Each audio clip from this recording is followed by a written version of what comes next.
live where the streaming button is on my end. All right, now we're live on my channel as well.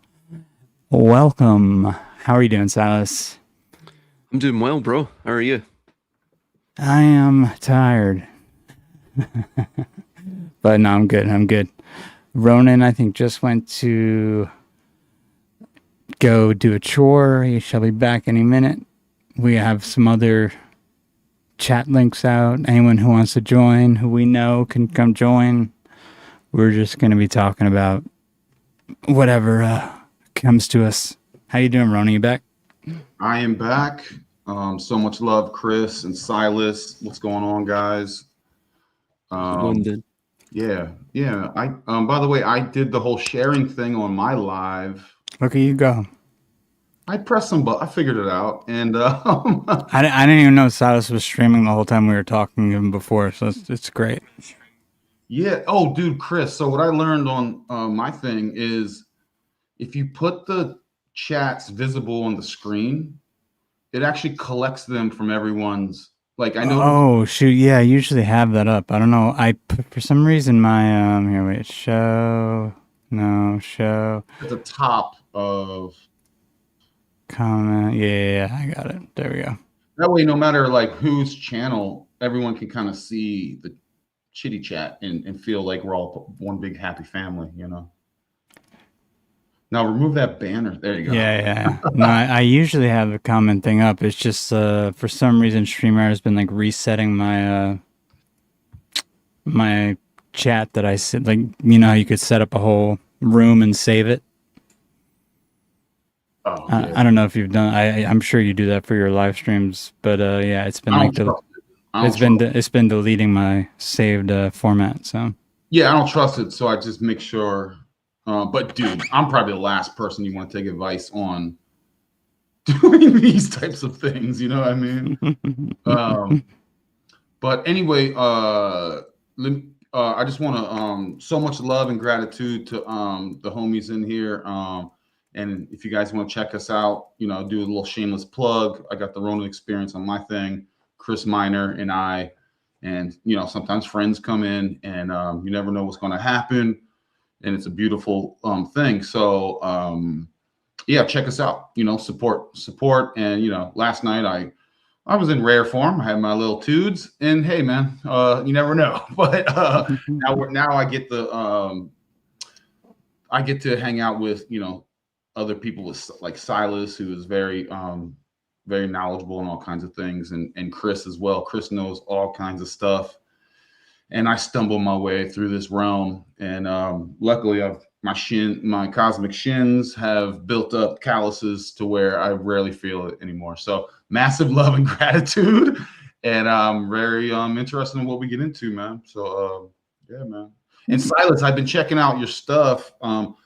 I was always checking out your stuff, but I haven't always had the time to. But I've been listening to some of your recent vids this week, and I've been blown away. So. You've been Thanks, dude. I appreciate that, man. Thank you. Yeah, Silas crushes, man. He does a lot of work, but he's a young one, you know.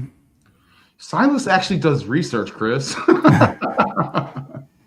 He actually not as much now as I did prior to uni, but yeah, I try to keep up, but yeah.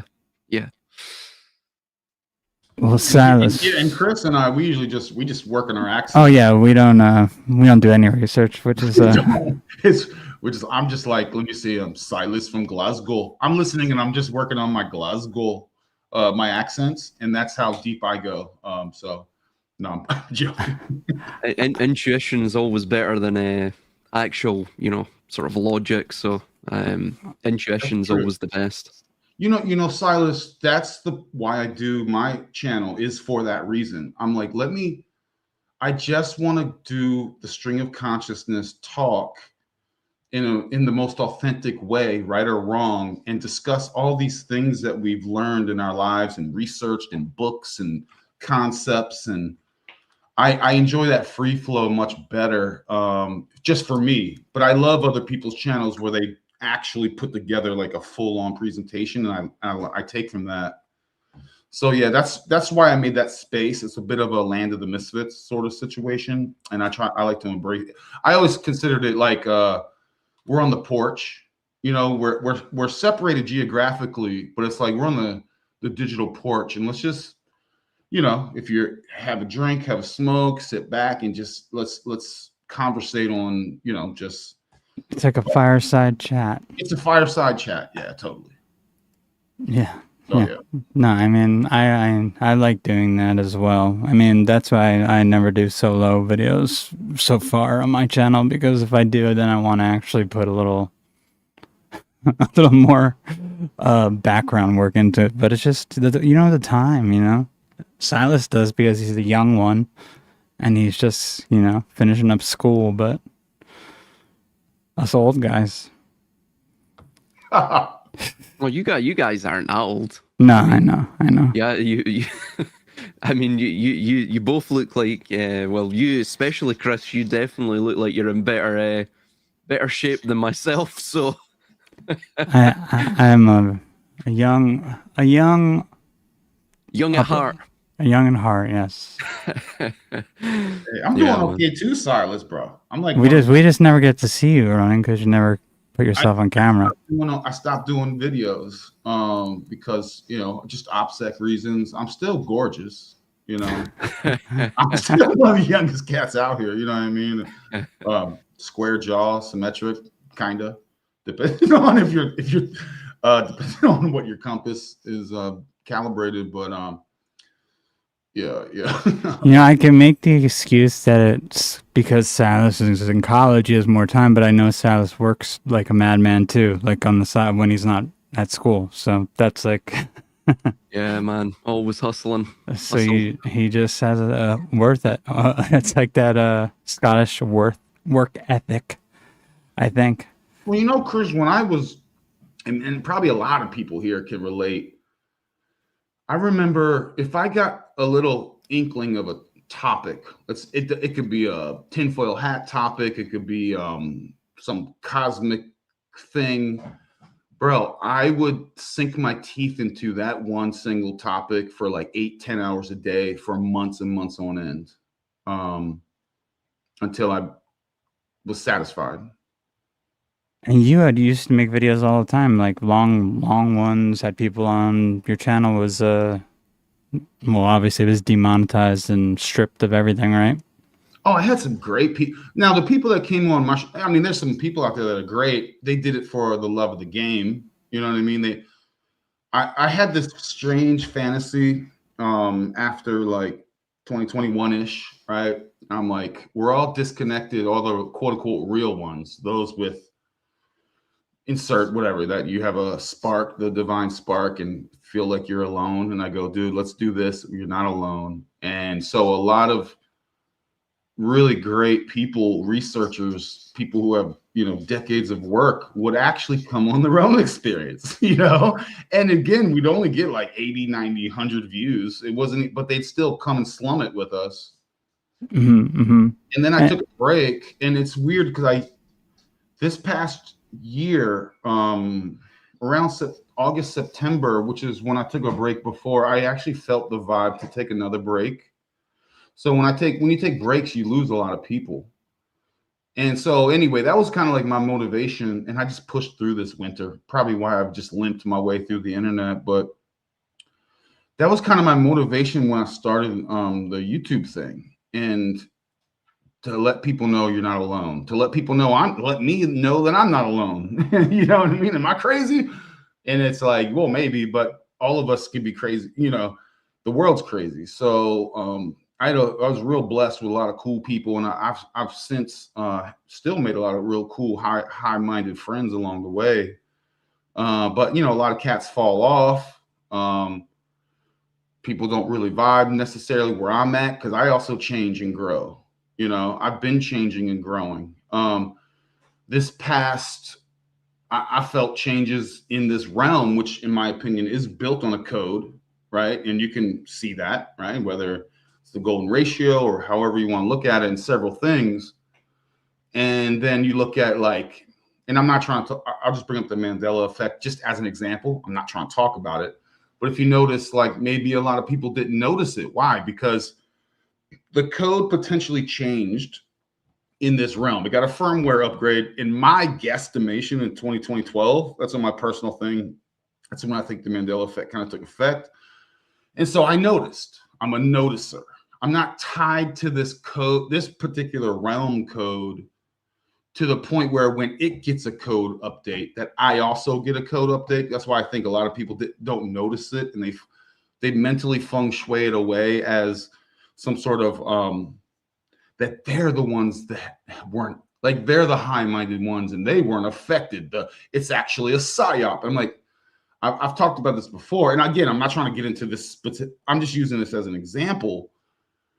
And I go, man, I'm rare.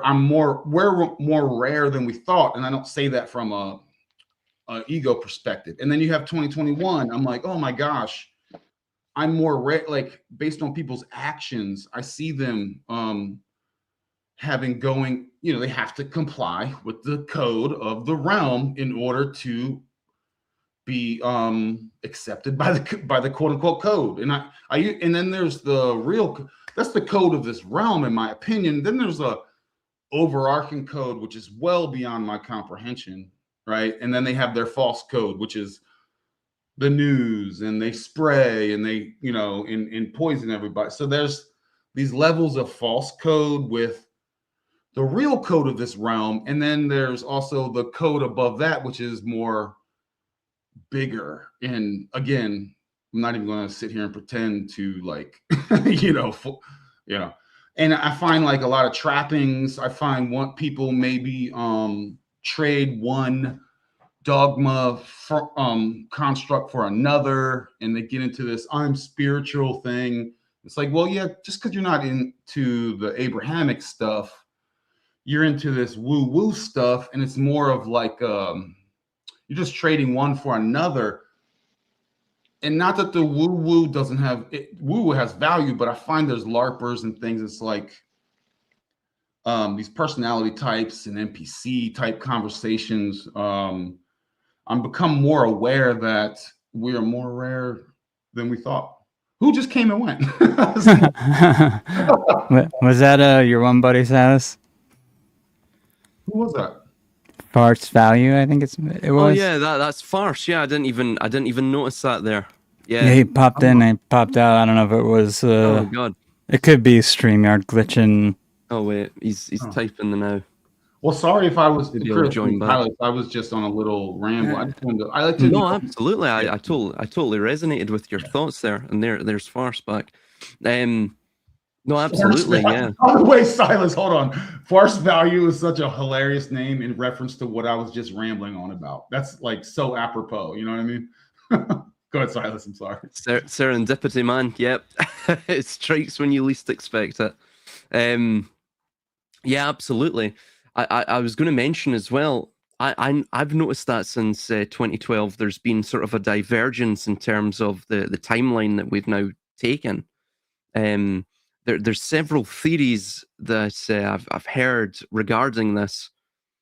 Of course, most of them orbit around the idea of Gnosticism and the demiurge and this sort of retrocausal god at the end of history, fashioning the timelines so that he can bring himself into existence, to establish himself in the past, in all pasts. Again, that's a sort of far out there idea, but I mean, keep going. We've talked about this before. I know we have, and I enjoy this idea. So don't stop yourself. Well, the idea is that I think it was in the Apocrypha of John, or perhaps it was another one of the Nag Hammadi texts. And don't get me wrong, I just want to preface this. I don't necessarily think the Nag Hammadi texts are authentic. I think they were implanted. Agreed. Yeah, Silas, and keep going. But all these things were discovered when in the 40s to 60s. Yes. So that tells you a lot. Absolutely, yeah. And there's a lot of discrepancies with them as well, linguistically and archaeologically as well. But interestingly, what you see within that is almost them attempting to create a narrative around this sort of Gnostic belief structure. And you see within these texts, it's the second treatise of the Great Set. And it talks about this idea of a false paradise. And it mentions that for the Archons, hope is a delusion. They are like shadows of a shadow. And effectively what you're seeing with that is it's similar to the retrocausal idea, right? The retrocausal silicon god, if you will, at the end of time. The idea is that AI itself is merely a nascent or primitive version of this silicon god, which is attempting to, again, as I stated, establish itself, establish the conditions for its own creation in every single timeline within the past, hence retrocausality. So, I mean, it's one potential avenue of explanation regarding why the world is so topsy-turvy and is so utterly, I mean, there's no other word for it other than weird. Everything is weird. We're in this sort of uncanny valley, right? We exist within reality, but it seems almost nightmarish or Hadean in a way. So, I think 2012 was probably that inflection point, because I recall after that, and I was probably just, going through puberty at the time, actually, and, sort of becoming a man. So perhaps it's down to that, but I do recall a change in the world itself. The world didn't feel as it didn't feel as necessarily what would the word be, magical, if you will, or perhaps even innocent. Dreamlike, yeah, that as well. But everything began to break down to the point now where effectively all of my heroes previously have turned out to be, well, nothing more than phonies. The entire world itself has become almost this totem of phoniness itself, and all of it is, the veil has fallen away from my eyes in a great sense. So that process initiated, in 2012, and it's only processed from there. So I think something went on. Probably it was something to do with the Hadron Collider. I can imagine they've probably messed with something, messed with the very fabric, the very glue of reality itself, and it's affected some sort of perhaps the psychic landscape, if you will, of the planet. Before we go any further, why don't we introduce FarceValue? How you doing, brother?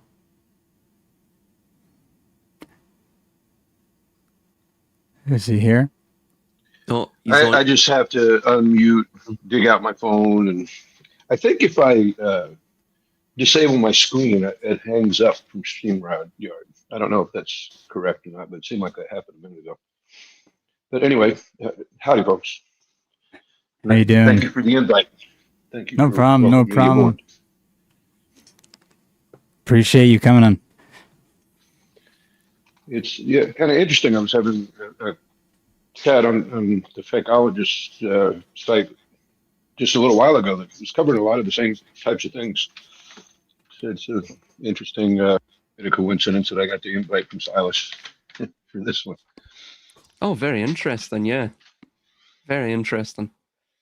Yeah, I don't jump in, Chris. I was just going to say, and I see Mr. Rioso in the chat, and he always has an invite, but he can't get his computer to work because the Aussies, for some reason, their internet connection out there is not working properly. We tried to have him on the other day, but if Mr. Rioso, if you can get the internet working, let me know. I'll send you the link, as always. Oh, yeah. He tried, and he has such amazing info. I could tell his chats. I was so looking forward to talking to him. But yeah, man, he is very knowledgeable on everything. But, what's up, Farce? but we're happy to have FarceValue here. Oh, I'd love to have him come And on. I didn't mean to cut you guys off, so please continue. No, I'm sorry. Welcome, FarceValue. Pleasure to share space with you, bro. Well, thank you for that, for the warm welcome. Very hospitable. We love having everyone's pretty much invited. This is an open channel at this point. I think an interesting concept to cover, though again I don't want to be too heavy and geopolitically oriented, is of course the US-Iran war, right? The current narrative that's driving. Oh, I'm just looking at it here. You know, we're at a high of $109 with crude oil. Brent is at 109, roughly the same. Yeah, pretty much near as damn it the same. Natural gas is also increased by 7% today. So crude oil has increased by 20% today. So it's been effectively a I don't think it's went under 10% each day in terms of the change in price. And so what you're seeing is, of course, if this gets to about $138, $140 now, and just to preface this, in June 2022, for I think it was about a week, we hit I think it was $122. Don't quote me on that, but it was somewhere around that line, or around that price range rather. But if we sit on $140, $150, which is of course what they're speculating and predicting we will get to, if this narrative continues, right, the justification loop, then what you'll begin to see, at least in the UK, for example. I don't know if the rest, Europe is especially almost on the same track. I don't know if the US would be the same, but you will get you'll get a sort of stagflationary spiral. Most of course, disposable income and discretionary spending will go down the tube. That of course will affect the service economies of the West. You might have other issues as well in terms of massive price fluctuations, and some other assets. Cost of living, of course, will rise. So you'll have all of these major issues, right?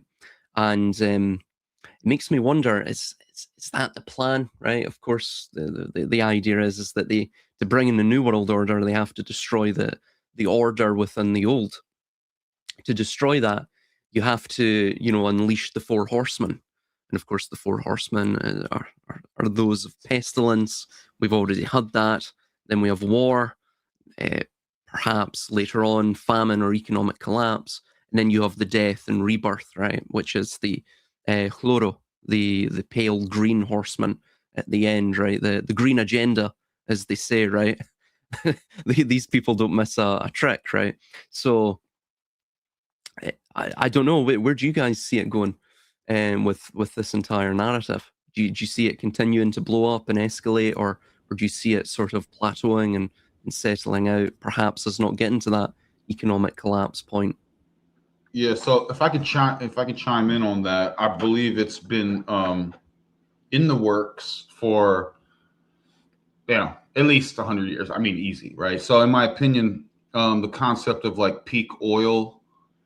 And in the days, at least here in the Americas, you had the prohibition, and it was done from an altruistic perspective.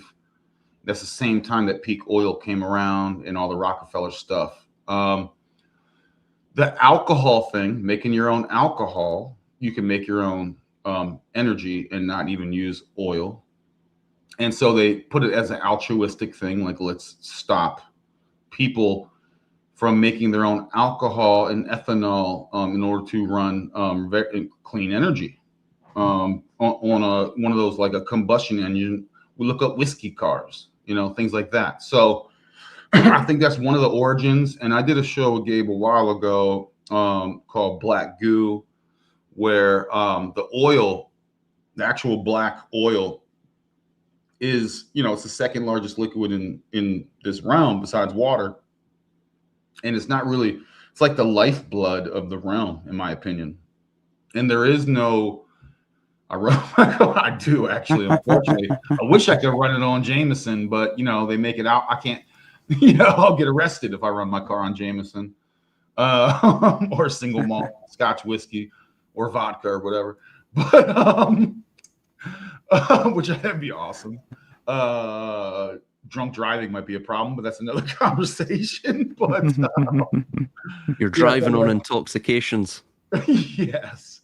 So they've been doing this oil game, right? And all the scares and wars, etc. And just to bring it all the way up to the near now time, that kind of explains a lot, Silas, on the geopolitics in reference to Venezuela, right? I was involved in a humanitarian mission in a place called East Timor, which is the tip of Indonesia. Oh, yeah. And it was literally, I have a humanitarian medal and all that fun stuff, right? And I looked into it later, I was like, oh, East Timor has oil off its shores. If you look at it now, it's one of those like little small conclaves of like oil wealthy so a lot of this has been to corner the market and make the black goo, which is really the earth's blood, to burn it and control it, and then create all these constructs of scarcity, etc. And if you want to make your own energy, I mean, chances are they'll arrest you. I'm sure it's horrible in Europe. So that's my long-winded thing, Silas, on where the longer agenda meets the current geopolitic stuff. Yeah, so that's it. Yeah, it's a sort of form of harvesting, isn't it? With this, with these volatile resources, and this is why we have the markets as well. The entire society is built around the markets.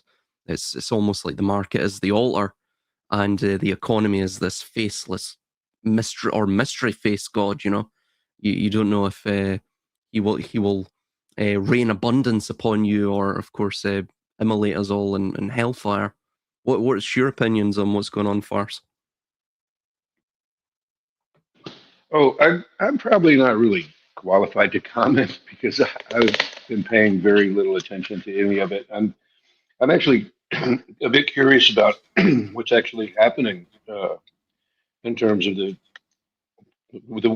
quote war. Like, I don't really know any. Although I think my wife told me that she knows somebody that has relatives in Tehran or somewhere that are saying there are things going on, but it's, you know, I don't have a lot of faith in what I'm being presented to by the media.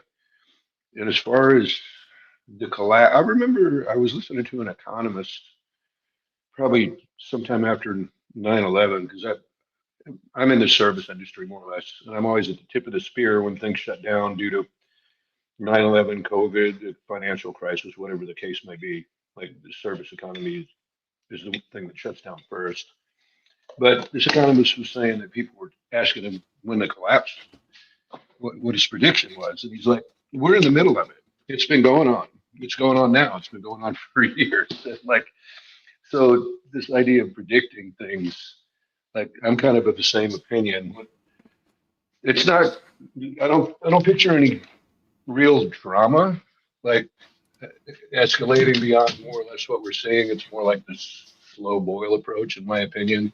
Business as usual, and they'll gradually escalate where they take more, give less, I guess.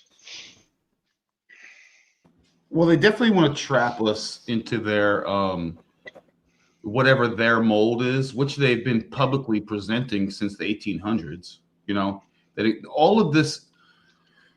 See, like, none of these are ice, and you guys know this. I'm telling everyone out here stuff you guys already know. These are not all isolated events, right? In the last, 150 years, right? These are all a collective of dots that are to push a specific way that they want the realm to be. Cool. I'm Captain Obvious right now. I get that. But these people have publicly stated what they're trying to do. transhumanism, electric cars, right? It's all done from altruism, right? We want you to be healthy, right? Emphasis on the hell part. and all of this is really, they are literally enemies of this entire realm. And I've talked about this before, when you boil it down, right? So they want to destroy this realm and everything in it, and the animals and the dolphins and the turtles and all that stuff, right? So, and there is a better way. When you create a better way, they'll unalive you, right? You'll unalive yourself with 2 to the back of the head. We know that, right? So we have a really sick group in charge that have weaponized empathy, that have weaponized the psyops to a point where either you end up cheering for them, and useful idiots, or you disconnect and go, I'm just going to go isolation. And it's an interesting thing in that realm. So in my opinion, all these topics roll up into that. Now, we also are in just very rare times with the luminaries going above our heads. This timing is calculated on what's happening now, right? With these agendas, right? So you have like the planetary parade that's happening now. You have, oh gosh, I'm not even qualified to talk about this, like, the astrology aspect, right? But you have like, what are we going into, like Aries and stuff, and, and Aquarius and all these Kali, all these yugas, etc. You know what I mean? So like, what's that say? Oh, that's you writing? Oh, and they're not even there. Imagine helicopter parents from hell. Yeah. And they go, we want to sacrifice our kids. We care about, it's like, what's that? What are those, even those old stories of we're trying to fatten up the kids and then we'll sacrifice them later, which is stuff we've read when we were children. Hansel and Gretel. Hansel and Gretel and all that. That's exactly what's going on.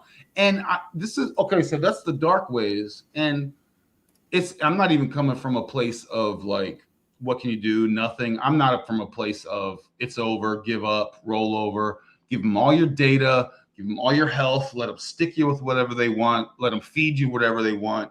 I'm not even on that level. I'm on a whole nother level where it's like, yes, I'm detached from this realm and I want to kill the noise, but I'm also like a bit of a resistance type of person, if I'm being honest, and starving the beast in like practical ways. Even if you live in I'm in the suburbs, so I'm doing like suburban gardening. You know what I mean? I grow about 5% of my food. Is that going to change anything? No, but all I can be responsible for is myself. But like these people are I use people in quotations, are super gross, man. And they know all the quote unquote sacred wisdom or whatever, all the things, and they twist and turn that and invert that to confuse and create chaos. They're chaos magicians, but they don't have actual real power, so they have to use like manipulation, and it doesn't come from their wizards. They're not Gandalf, swirling, using their hands, and they're not the last airbenders. They're very low level tricksters. And really, man, if no one does nothing, they keep going, it could get real not fun, and I know that's why when I lay my head down at night, man, I'm in a real cozy bed, and I'm just so gratitude with my cozy like beddings, right? And go, cool. And then that vibration of frequency, not sending out that fear vibration and frequency, is important as well. And doing what you can with those around your Taurus field to, bring a good vibe. And I'm not even trying to be hippy dippy. I think there's actual applications in what I'm saying. So yeah, that's kind of, when I boil it down, that's what I see. But I'm down to talk with the specifics now because they are important. That's what a lot of these hyperstitions are about. These effectively self-fulfilling prophecies. They need you to turn the fictions, be it religious, or of course in this sense with Iran, the US-Iran war, or of course the Russo-Ukraine war, right? They need you to become fearful, right? They need you to have these very activating, volatile emotions, so that of course, and they need you to focus those emotions specifically to a specific geographical location in the likes of these wars, right? Focused on the quote unquote flashpoint, or of course focused on their mouthpieces, right, in the media, as we saw during the event in 2020. These things, it's a way for you to abrogate your own agency, for you to transfer your agency over to them. And in a way as well, like what you were saying, Miss Ronin, they don't necessarily have any power in and of themselves. What they do is it's a magic trick. It's a sort of Psy-War sleight of hand, in which effectively they need the reality to be established that they envision.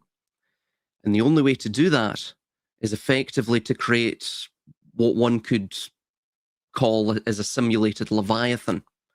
And this simulated Leviathan is the mind of man turned against man himself.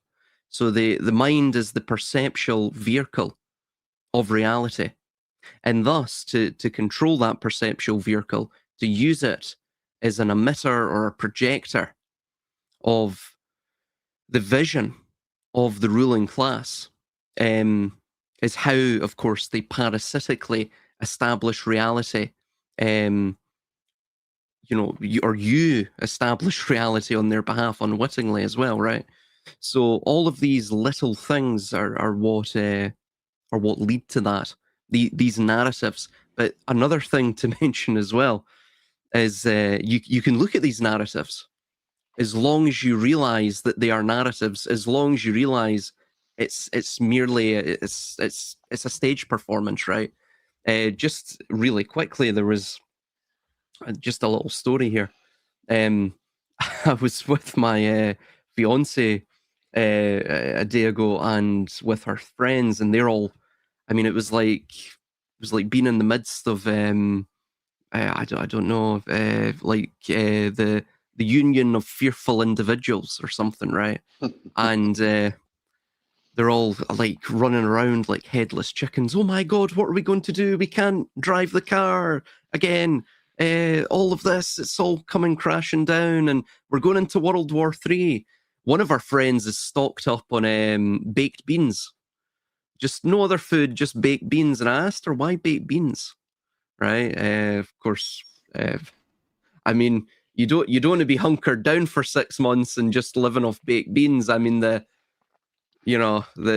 just put it this way, the amount of flatulence would probably kill you before the nuclear bombs.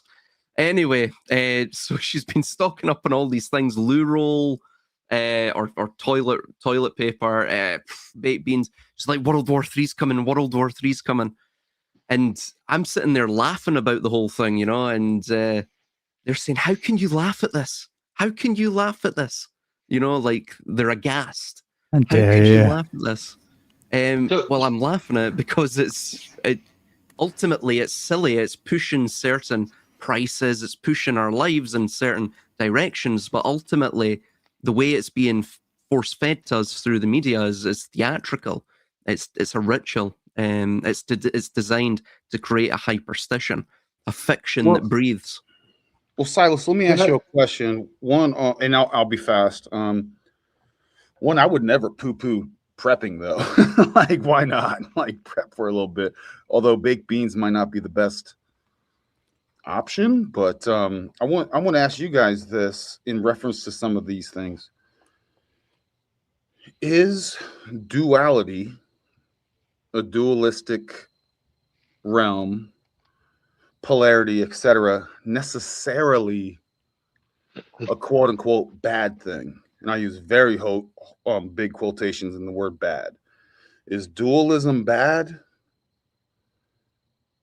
And Yeah, I'll leave it at that. If you guys and take it wherever you want. The Hermetics would say that dualism is one of the 7 Hermetic principles, or at least polarity, and that everything, is like a pendulum swinging back and forth between its poles. So they might describe it just as the nature of reality, that polarity is included. And I think they also, on the back of that, would say that you can transform the energy along those poles and shift them between the direction that you might want it to go, if that makes sense. So you're, for example, good and bad are 2 ends of the 2 polarities, and if you're having a bad experience, you can transform that into a good experience. And that's a very primitive way of looking at that, but they might say it's baked into the system, this polarity. Keep going. Well, I wanted to ask Silas. Silas mentioned his fiance, and I don't know, do you have a date yet, Silas? This is totally off the subject, and I apologize, and I'm saying that to say, if you have one, if you send me an invitation, I might attend. I'm going to see if I could try to get there. If we're not in the middle of World War III and we have fuel for planes, and I would be a welcome guest. Let me know what it is, and I might. Well, I will, but you'll have to hire a kilt. Oh, is it kilt only? Oh yeah, you'll have to wear a kilt. Okay, I'm going to show up, and I'm going to be the only one in the kilt. Look at that What do you guy. wear He's under the wearing kilt? Nothing, right? Nothing. Your mother's lipstick. Your mother's lipstick, yeah. No, you just let them, blow in the wind, as we say. Nothing under the kilt. Yeah, man, absolutely. Well, on dualism, just really quickly. But for me, it's it's like the yin yang, the opposite. Opposites will always be defined by their contrast with their opposites themselves, right? So within the opposite of an opposite, for example, light is only defined by of course darkness, by its opposition to darkness rather. So in that sense, light is contained within the darkness, and then vice versa. What actually somewhat perturbs me, I wouldn't necessarily say terrify or scares me, but perturbs me. Just it gives me a bit of trepidation about the future. Is that what I think we're dealing with is not actually evil? Because if it was evil, it would be quite easy to simply just rectify. What I think we're dealing with is something purely beyond both good and evil. And somebody mentioned as well a union of polarities. I actually think it's beyond that as well. I think it's this sort of void state. It's I think what we're dealing with are children of the void. That's if you were to define the cabal, if you were to define the ruling class, if you were even to define power itself, that's what it is. It's so indifferent that it really goes beyond evil itself, I think. That's my opinions upon that. No, to answer your question, Ronan, no, dualism isn't necessarily a bad thing.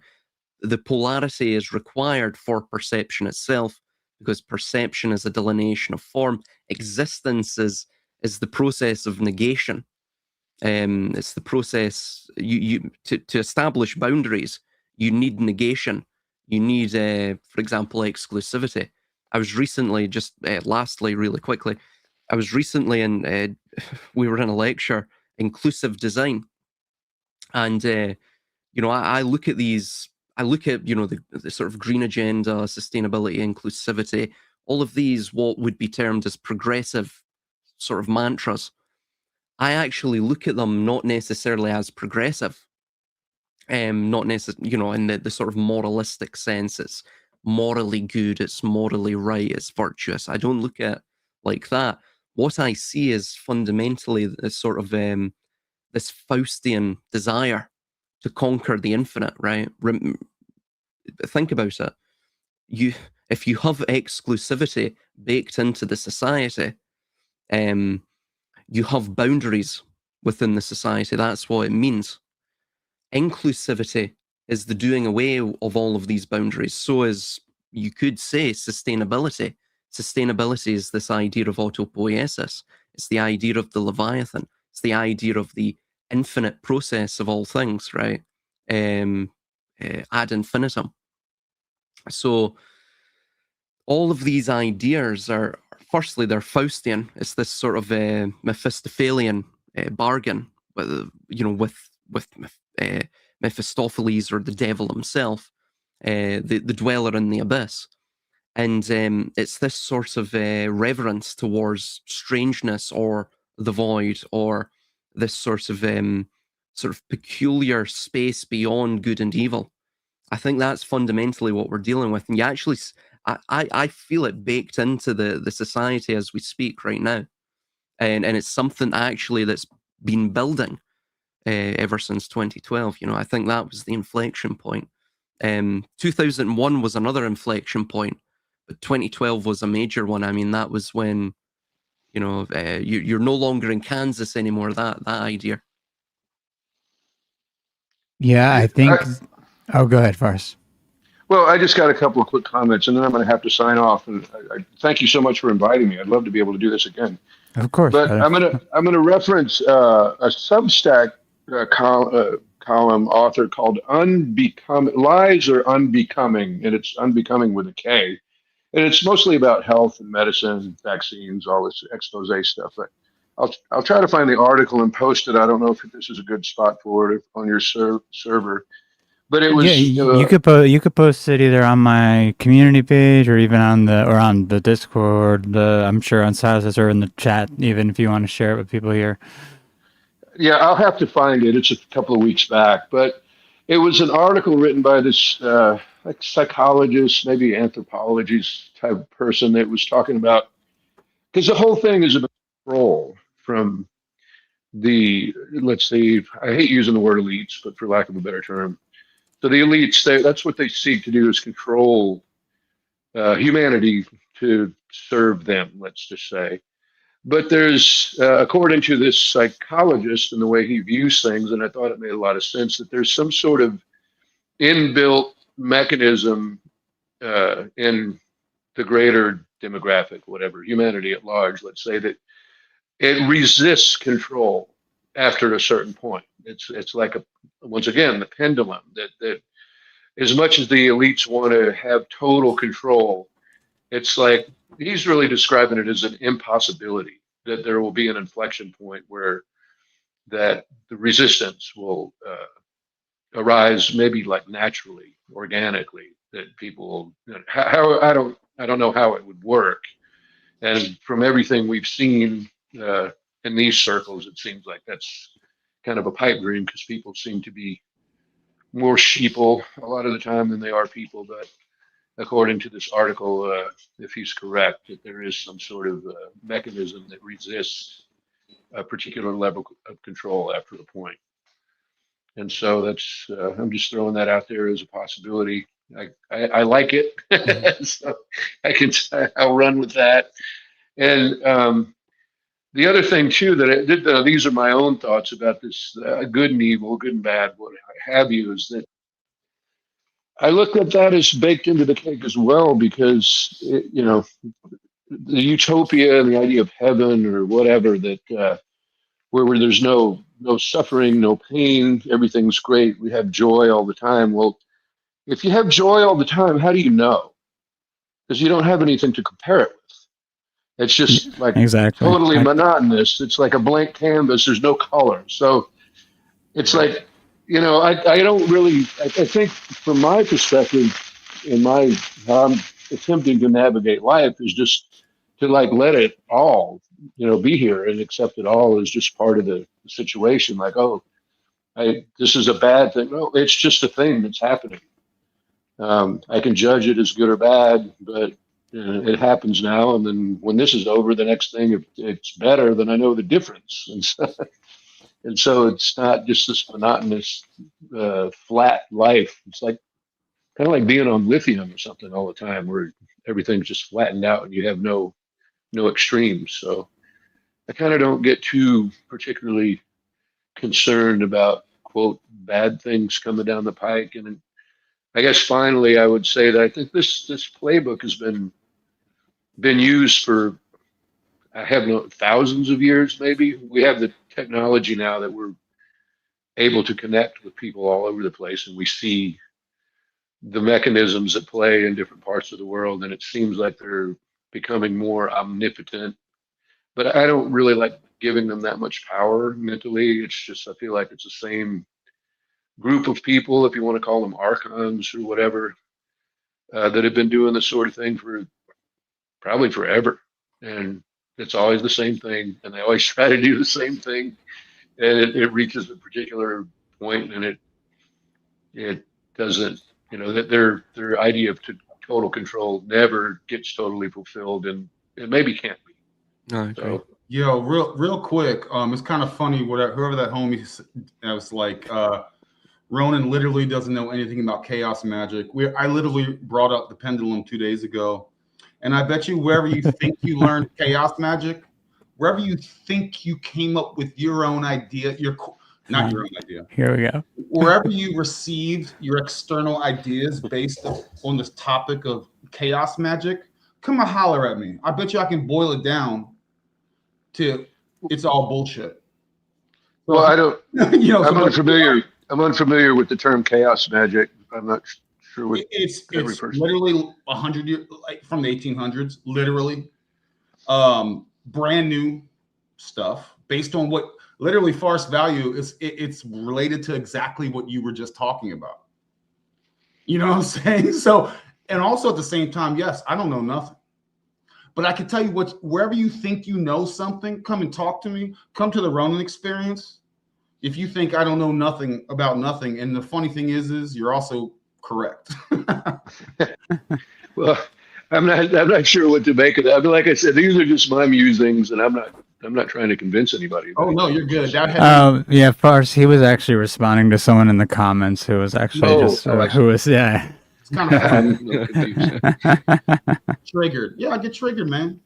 So someone was saying something about him in the comments. Triggered. Ha ha ha. But again, I bet if you want to have a conversation about some things, and for real, boil it down. Are you a mental alchemist for real? You've never seen my show or what I talk about for years. I bet you. Let's identify the source of your so-called gnosis, huh? And then let's find out. Yeah, that's really great, because I'm deconstructing everything about my identity, what I think of myself, the thing I call myself. Most of this, as far as I know, has just been handed to me since I was born, since I was an infant, and all these things and viewpoints about what I should like or dislike, or everything. What the idea of success is, what the ideas of good and bad are. I mean, FarceValue. That's what I've been going through for the last 6 months, and I'm not leaning on the audience to back me up, but Chris can be a bit of a witness to go. That's what I've literally been doing, at least for this last 6 months. Yeah, evaluating every single thing. Yeah, and I'm very well aware the void is. I'm very well. These cats don't know, Chris, but that's fine. That's fine. Well, this has been great. Thank you so much for having me here. If you don't mind, if you do this again, if you want to put me on the list for potential invitees, that would be wonderful. Absolutely, yes. brother. Absolutely. And for the marriage when it happens, man. I'll all right, just let me know. Kilt makers as well. Yeah, just don't do that to me, man. Don't make me the only one in the wedding in a kilt. But if that's the standard, I'll have it. I'll definitely have the kilt. When you're the only one there, I'll just say he's like a fifth Scots Irish. Don't mind the American You know, why is he wearing a kilt? Why? My roots are actually from Wales. That's not a problem, is it? Oh, really? Oh no, Are the no, Welsh that's welcome? okay. I get that's fine. I'll just say, yeah, he's culturally appropriate, and he's like a fifth Welsh, you know. No, I'm just joking, man. All right, man. Well, you folks have a great evening or day wherever you are. It's been awesome, man. Thanks so much. You as well, brother. Thank you for coming. All right, bye. Later, Farce. Appreciate that, man. And I will say, before we continue, that everything Farce was saying, I think he is. I mean, we've talked about this many times before, that you cannot have certain things that we get to experience here on this planet without the opposite, such as love and pain. Like that, these two things they will not exist without the other. They must coexist. You need to suffer in order to appreciate. Chris, can I ask you a personal question? And I feel like I already know the answer, and most people here. Are you able to, this is so basic, are you able to put yourself in other people's situation? Like, meaning empathize with someone? Or yeah, that should be the word, right? Yeah, it's a word. It could be, yeah, it's fine. Yeah. Like empathy's fine. Because you could sympathize or empathize, but yeah. Imagine yourself in someone's situation and go, okay, I'm getting a different perspective based on in that person's situation, and it's all in your head. You're just, yes, of course. Yeah. I feel like, yeah, I know that's easy, but man, I've learned just in the last, like relatively recently, this topic of NPC stuff and these terms have just, at least for me, just came up in just like the last couple of years. And I just assumed everyone had like massive amounts of cabinets in their mental mansion of like I have volumes in my mental study of imagination stories that I can go to. And I didn't realize, I don't know. I just kind of really just started contemplating this just in the last couple of years. I'm like, not everyone has that. They mainly operate on the stimuli, which again, I'm not saying anything that we don't already know, but I still kind of find it an interesting thing to kind of thought exercise to go down. And that's the part of this makeup of this realm. It's just something I've been thinking of recently, Chris and Silas. So I think it's relevant to what we were saying. I hope I wasn't diverting us anywhere. If so, then adjust. I was going to mention as well, sort of quickly in response to what Farce was positing and mentioning there, is that to sort of boil it all down, I think this realm has a sort of reset structure, and I think when, if you will, the sort of when fear and again, fear is the sort of emotion of dependency in a sense, right? When that emotion of dependency doesn't really have as much traction anymore in the realm or in that sort of epochal setting of the civilization, I think that's when the civilization peaks and you have this sort of global collapse. I think that global collapse it's initiated almost as a harvest, right? So you have this sort of human rotational harvesting pattern to it. It's almost similar to a defragmentation of a hard drive, for example. We do the same thing when we sleep. I think through that's where perhaps the memory, the collective memory is wiped, and you lose that connection to previous cycles, perhaps as well, right?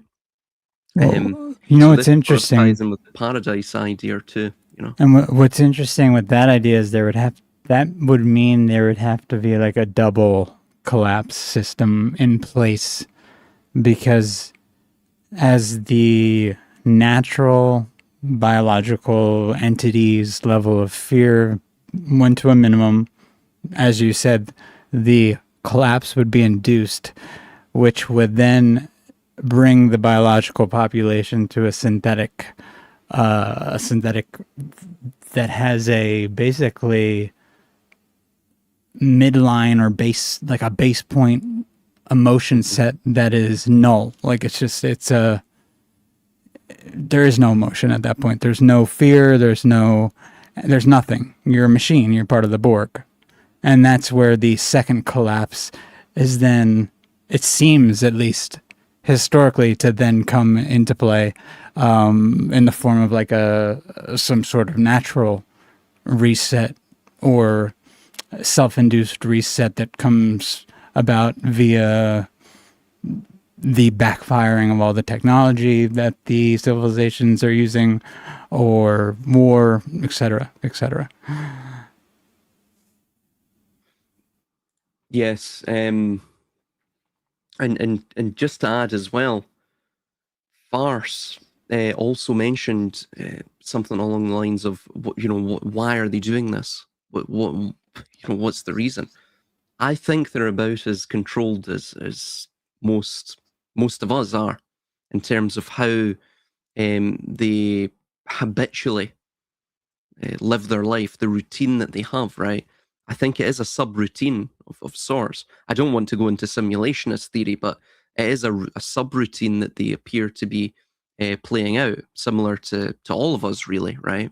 We all play our roles upon the world stage, wittingly or unwittingly.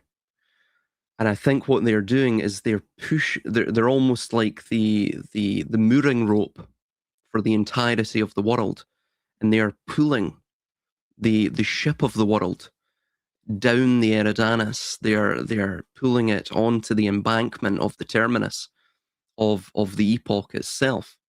And so unfortunately, of course, they believe that they're going to be the Homo Deus, the Godmen. But again, like an asymptote, as Reagan has mentioned previously in previous discussions, or like the horizon itself, you can chase the horizon, but you'll never reach it. It's similar to truth. It's similar to, of course, God as well. So they never gain that henosis, or that union with the one, right? They never gain unity from the fragmentation of the human condition. So, but sort of the promise, the allure of the horizon and what lies beyond it, of the sort of self-deification, the self-apotheosization through perhaps biodigital convergence or what have you. That is what drives them. It's this promise of the allure of El Dorado, the promise of the allure of finding the mystical island of Kelon and the utopia that lies there, or finding Atlantis or the new Atlantis. This is these are sort of mystical abstractions. They're hyperstitions. They're fictions, imaginal lines, which imaginal points rather, that man tries to run towards, right? This sort of a mega point. He'll never reach it, but it's the motion itself that keeps the zoetrope of life going round and round and round. It keeps the illusion of animation persistent, right? So people don't lift their heads up a little bit higher and realize, wow, there's in fact no animation going on there. It's just a collection of still images spun into an illusion. So I think this is the thing that's going on here, So basically, people are trying to artificiate heaven on Earth. This is the constant drive, It's like the Mithras cult type of idea, where Mithras is trying to break through, create a new reality, and he finds that he winds right back where he started, and there is no learning, apparently, by those social engineers who continually attempt to make themselves into more than what they already are. And I think that, like you're saying, that's probably a program they're even running, because without that program, you don't get that secondary collapse and reset of everything back to start again for all of us. But they keep trying. I mean, if they just maybe thought about it a little bit and were okay with not knowing what happens after they died and accepted the mystery that there was to life, we wouldn't have as much of a problem. But that doesn't seem like anything that's going to happen anytime soon. No. And in the way that life is set up, and well, by life, I mean society, civilization as a model. And civilization itself is a model of human domestication and also a human rotational farming. By human rotational farming, what I mean is just to be succinct about it. It's you have a host empire, a hidden empire that will set up host empires that typically last 250 years. That's set by a multitude of factors. The primary one being the fiat currency system. Fiat currencies tend to only exist for 250 years or so, right? That's just simply due to the sort of exponential nature of their decline and value, and their increase, their inflation in their supply, which of course the two are mutually correlative. So what you're seeing is that typically the hidden empire itself, though it believes it's outside of these systems of reset, that it in fact believes that it's preempting the resets or it's actually controlling the cycles. In fact, it's merely playing another role within the cycles. So it takes on a compartmentalized form. Reality does, that is. The demiurge's paradise, if you will. So it looks like almost a Russian nesting dolls or a matryoshka doll structure. So in a sense, everything you're seeing in civilization is set up like a video game, right? It's like you're playing an MMO most of the time. You grind, right? You'll gain the qualifications, which are the EXP points, right?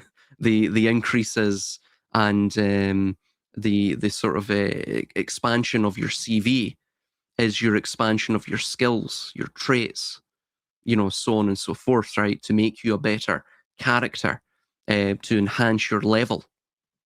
And the level itself is this sort of socio-economic potential. The grind itself, the grind for not just EXP, but that of money, that of resources, is everything it's how you maintain the sort of subroutines within the civilization itself, right? It's how you keep the busy work going. It's how you keep everyone busy. And then you see as well, geopolitics and domestic politics are all set up in a way like sort of programmed scripts, right? All of the narratives are programmed scripts. They all take a sort of formulaic, sort of outplay. So be it, eschatology, patriotism, martyrdom, religious beliefs, across the board, whatever it may be, or political beliefs across the board, whatever it may be. It keeps everyone in a sort of programmatic schedule. A sort of algorithmic code has been implanted into them. So it maintains them on the simulation of story mode. They're all systems. Exactly, yes. Yep. And they are the sort of NPCs that play out the very will of the system itself, right? So this is what I mean by magic, in a sense, right? Or even chaos magic. It's the idea that man himself, it's like Isan, was this Hassan Sabah, the old man of the mountain? I mean, if you wanted to define chaos magic, it is quite literally, you've probably heard of it in the Assassin's Creed games. Nothing is true and everything is permitted. What he means by that is not antinomian. It's not necessarily an antinomian. It can become antinomian, meaning It's against the law. It's against natural order, which is what you see in Kabbalah. But the idea is that effectively man, for all intent and purposes, man is God, not God of the objective reality, objective meaning that which exists outside of his mind, but man is the God of his subjective reality. Of course, the subject, that which is of the mind. So, dude, I gotta write that one down. Oh my gosh, that's fire. So within that is the idea that magic is perception alteration or perception management. So hold on, Silas, 1 second, brother. This cat has no idea in this comment. He's either joking because he went and checked out our channel, Chris. He said chaos magic means mutable belief. Would you like to challenge the viewer? I don't want to challenge him. I want him to check out the title of the Ronin experience from Friday evening. And you tell me who's the magician up in here. By the way, that's a sync, bro.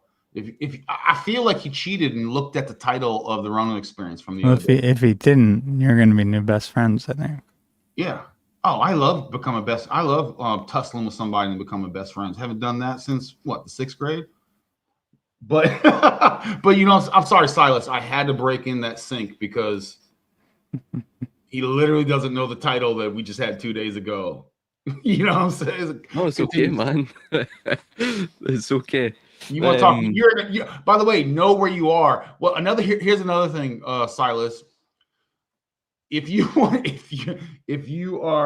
know thyself and you're observant in the elements around you, you're in a group full of magicians right now. You just don't actually know it. Some of us use satire, right, to hide the power. And I wasn't trying to rhyme. That sounds like some 80s rhyme. But you go look at the show from the other 2 days ago and you tell me who's who. Go ahead, Silas. I'm sorry. You said some things I need to write down. It was so awesome. Yeah, so basically it gets to the idea that we are the demiurges, and everything you're seeing in reality itself, the teleology of reality and existence itself is to establish us into demiurges. It wants to fill us with the promise or the belief that in fact, that if we chase the horizon fast enough and long enough, that we will eventually reach the horizon. So this is the sort of delusion that maintains sentience, right? So I think what we're seeing is it's a natural process in a certain sense. Does it mean it's correct? No. Does it mean it's right? Absolutely not. In the moral sense or ethical sense, absolutely not. But there's a sort of hope. There's a glimmer of hope in that, which is that I think some of us eventually will transcend this. Perhaps these cycles, they go on long enough merely to purify us all, so that we can, of course, then step out of the bounds. You could call it the cycles of reincarnation, or step out of the bounds of the sort of trap of the subjective or of the subject. So in that sense, yeah, he's right. It's mutable belief. But it's not just mutable belief. It's mutable belief that's utilized to bring us into immutable states. So everything you're seeing in reality, really sentient, should turn reality into something that is mutable, immutable by the desires and the agency of the subject of that reality themselves. But fundamentally what ends up happening is that the ruling class, and the reason they are the ruling class, and the reason the very crux of power itself, it descends from this idea that you can control mankind, you can control reality, you can rewrite reality by controlling the perceptual vehicle that both perceives and projects reality in this sort of bi-directional feedback loop. So, I mean, that's fundamentally chaos. That's magic. Magic is perception management. So everything you're seeing in reality is fundamentally, it's based around this process, right? Even the ruling class are ruled by powers they don't necessarily are, they're not necessarily aware or conscious of. Of course, in the world just trundles along, right? And you, Silas, yeah. what I've noticed in relation to that, what I've just noticed, with these, illusionists out there that want to do bad things to everybody, it's like, it's even like the movie, any of those movies, Apocalypto or whatever, and it's like, an eclipse is coming, and then you tell your people, hey, I'm so powerful, I'm gonna make the sun disappear or whatever, right? So, and then you do it on the date because you knew it was going to happen, and everybody goes, "Oh my gosh, you're so stupendous." So it's like choosing auspicious days to kind of accentuate your power, whether real or imagined, is I think that's what they do, Silas. They do these things on certain dates now to reflect that, but they also, I think there's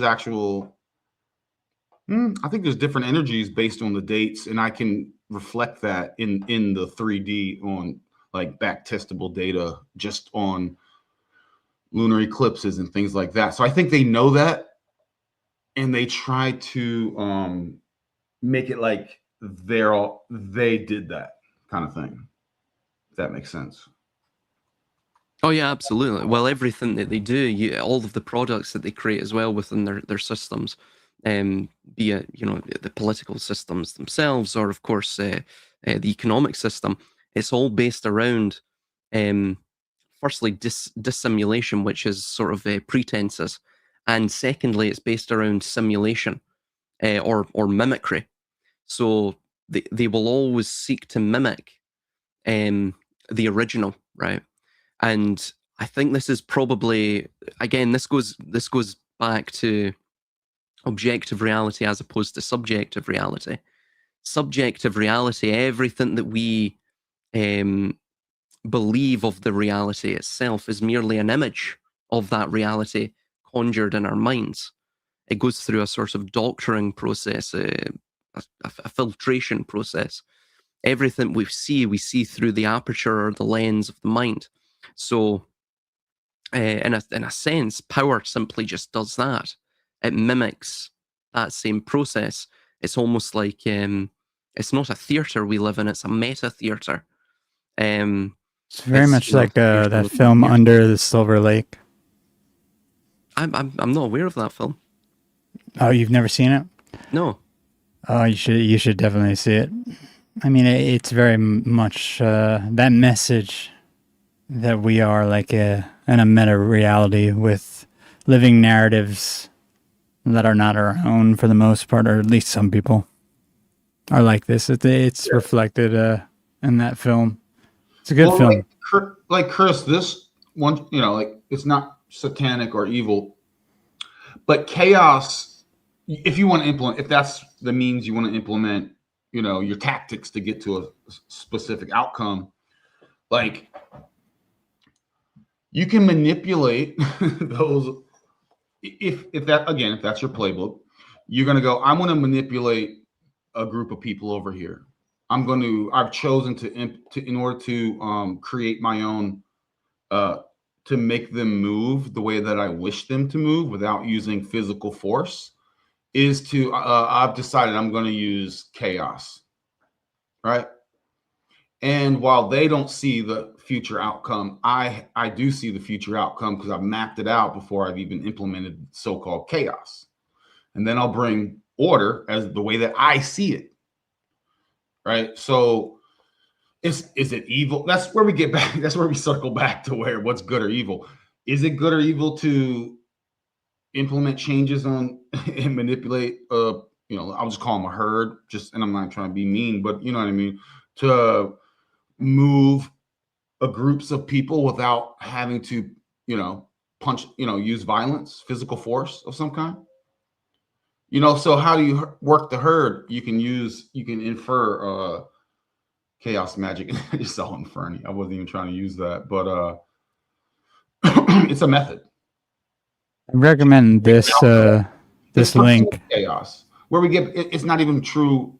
It's phony. It's like phony chaos. But again, this is I don't want to talk in circles, but yeah. I recommend this link for anyone interested by Ken Wheeler, his Codex on Evil, which I think we don't have to go over right now because it's pretty long. I mean, it's not long, but it's just Ken can speak in a way that's you need to read it a couple times. But definitely, I put the link in the chat. If anyone needs it, just ask. I'll re-put it in the chat. Just wanted to bring that up. Ken Wheeler is at Theoria Apophasis on YouTube. Yeah, I think. Shout out Mr. Mystic. Shout out Mr. Mystic 11. We're out here predicting the future. Prove us wrong. Anyway, being silly. Go ahead, Silas. I'm sorry. I think as well that chaos. Now again, this will sound almost Kabbalistic, but in sort of the ontological sense, and of course regarding cosmogony, the origins of the universe, I think it makes sense. But if we understand that the state of the objective reality from its primordial beginnings was pure potential, undifferentiated and unmanifested, I also call it an unconditional and eternal space, a circle without a circumference, a point without a place. So the notion is that it is a singularity of everything contained within a singular alpha/omega point, because the end is the beginning and the beginning is the end. Both are sort of originating and terminal. Both are genesis and terminal. Sort of formless points or spaces or states. If we understand that, then for it to break apart from that, for it to the initial fracture to occur, and of course manifestation to begin, or at least energetic disparity to begin from that singularity state of, again, everything contained within a singularity, which would be to us no thingness, nothingness, then yeah, absolutely, you had to have chaos. In fact, the motion itself of both space and time and all of the dimensionality has to be maintained through chaos. If we even understand as well that the alpha and omega are merely points on a linear projection, again, it may not be the case, but again, it's that formless state of the genesis or pre-genesis and the formless state of the terminal. So the beginning and the end, and we exist in the middle, is this sort of temporary, temporal, static, in a sense. Then all of that is contained through chaos as well, because it's contained through the conflict between the beginning and the end. This sort of almost this simultaneous repulsion and attraction. So all of it is chaos, and in that sense, chaos isn't necessarily a lack of cohesion in and of itself. It is it's simply a greater form of order that the human mind can't necessarily comprehend, because we are beings of perception. We base everything around, our entire understanding of the world is based around causal determinism, meaning we have to explain things, right? This is another issue with the human condition, right? We have to explain absolutely every finite every fine detail of everything, and we get lost in the humdrum of that labyrinth of trying to explain everything. So yeah, I think ultimately arbitrariness or randomness, chaos, these things are greater. They're greater forms of order. I don't think they're necessarily disorder.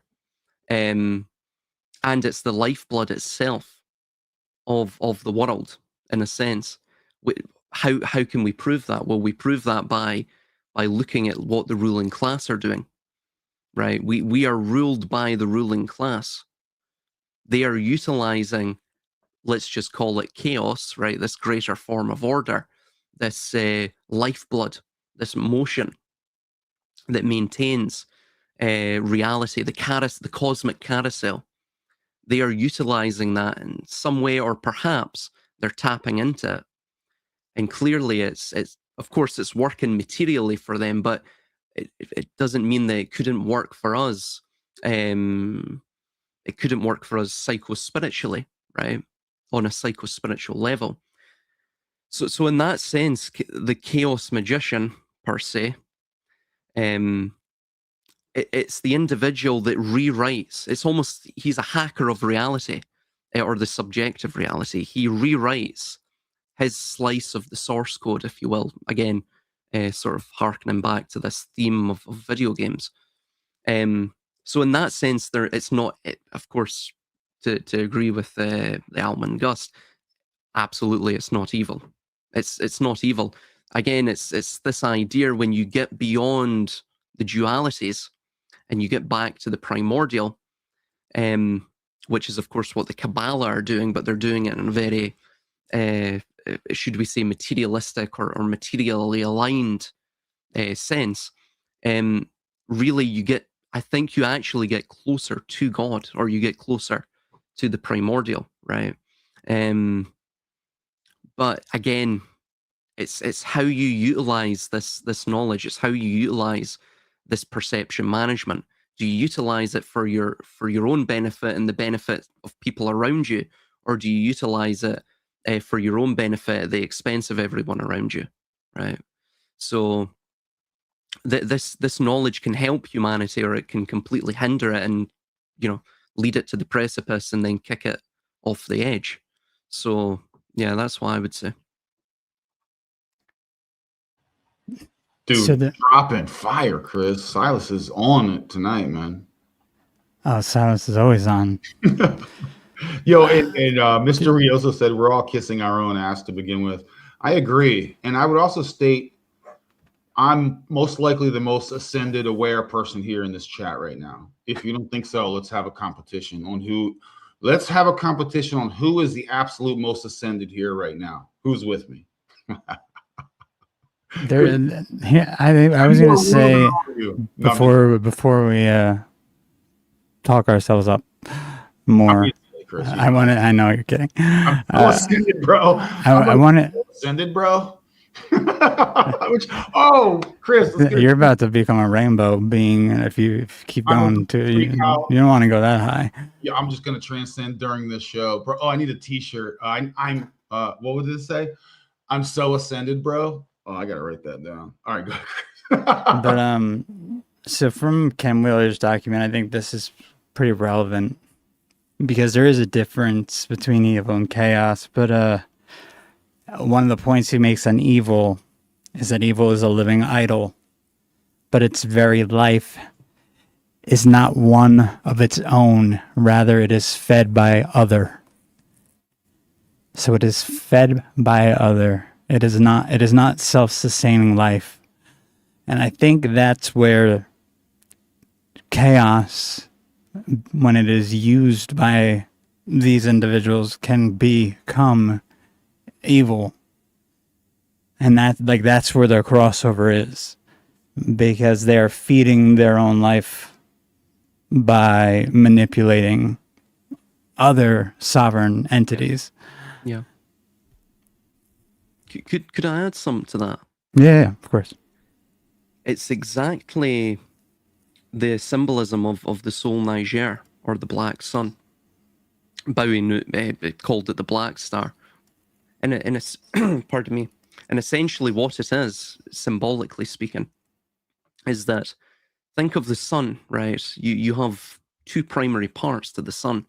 And it's, of course, a diurnal form, right? The form that we see within the day, the sort of positive form, as opposed to this more abstract or, a symbolic dark sun or black sun. When you look at the sun, it says it is blinding, right? But you know, you can't look at you can only look at the corona, if you will, right? Or what it's emitting. You can only look at the effects of the sun. If you look directly at it, you blind yourself, right? You're sort of, you become prostrate with the blindness in awe at its power and its majesty. However, the black sun is completely different, right? And symbolically speaking, this is exactly what they want the world to turn into. So effectively, if the black sun, what you have is the primary body of the sun is eclipsed, right? The thing that would blind us. So you hollow out that, if you will, or you eclipse it, obfuscate it. And all you have, so this is the source, you're obfuscating the source. And all you have is the corona, right? This ties in with the corona, the idea of the crown being the sort of omnipotent epitome in terms of a symbol of power. You have the crown, you have merely the effects, the emittance of the sun. So effectively, this is exactly what they want. They want a very simplistic system. This is, and Artemis says, what are the Kabbalists doing then? Well, this is exactly what they're doing.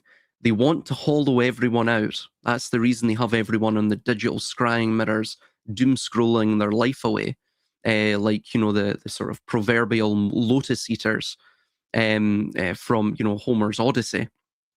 And they're just mindless, they're brain dead, their power is completely sapped, their agency is sapped, most importantly. So the source is gone in them, but all they have is the effect of the person, the subroutine that they play out. So this is exactly what the black sun is. This is what they want. This is the system they want. And this is the other. This is the, again, I don't want to get into Kabbalah too much because I've been speaking on it at length for like the past 5 days and I'm all Kabbalahed out, if you will. But it's the Citra Acra. Goodness plus time, Silas. Your goodness fuel ran out. Yeah, exactly, man. Well, yeah, and the Kabbalah has this all. This is, it's all programmed within the Kabbalah. All of this. Oh, it is, yeah. I mean, it all is Kabbalah. Even Gnosticism's Kabbalah. All of it's Kabbalah, really, if you go back far enough. I mean, the Kabbalah itself, if you look into, oh God, Israel Regardi, he had a book.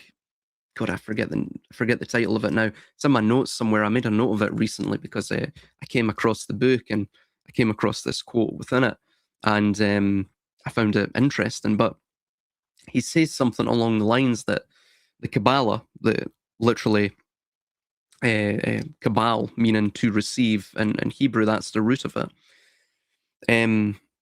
He stated that the idea behind that to receive was that they received this tradition, this I forget the word that he utilized, but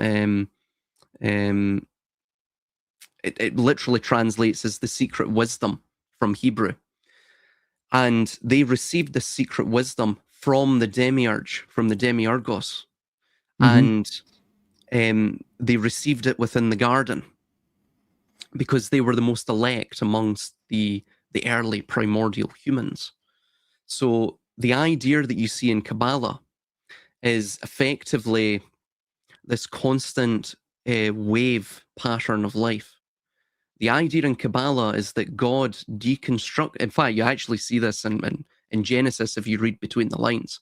It's actually in pretty much every single religion and every creation myth. Again, if you read between the lines, is that within the tree of life, God started out at the canopy, the Keter, the crown, and he like the effects of the sun, and he deconstructed himself. And what we live in now is the Malkuth, which is the world, the monarchy, quite literally, but the world. And we exist within the roots. So God deconstructed himself, he killed himself, he sacrificed himself to thus create the world. similar to the sun, right? The sun sacrifices Basically, itself like a for us to create us. fractal of light, like a prism. Fractal of light. Yeah. A prism of light. This is why you have the rainbow is the sign of the covenant, because the rainbow is the prismatic fracturing of the white light. So it's all of these ideas it's orbiting. So the idea is that they have to recreate God, to become the Adam Kadmon, the primordial man, which is God. They have to repair God. They have to, again, tikkun, rectify God. So thus they have to almost ascend the Sephirotic tree of life once more to reach the Keter, or the corona, which would be the Latin term for it. Keter is the Hebrew for crown. So that's also the reason for the corona, VIRUS, in 2020. Again, these things are all ritualistically planned. In fact, most of American history is ritualistically planned. It's all of it was rituals. So, for example, the 1969 Apollo 11 moon landings, you actually see it in Nixon's address, where he states that man has made his nest among the heavens, or something like that. That itself is an idea of man actually ascending and colonizing the heavens. That man is almost incorporating the heavens into his domain.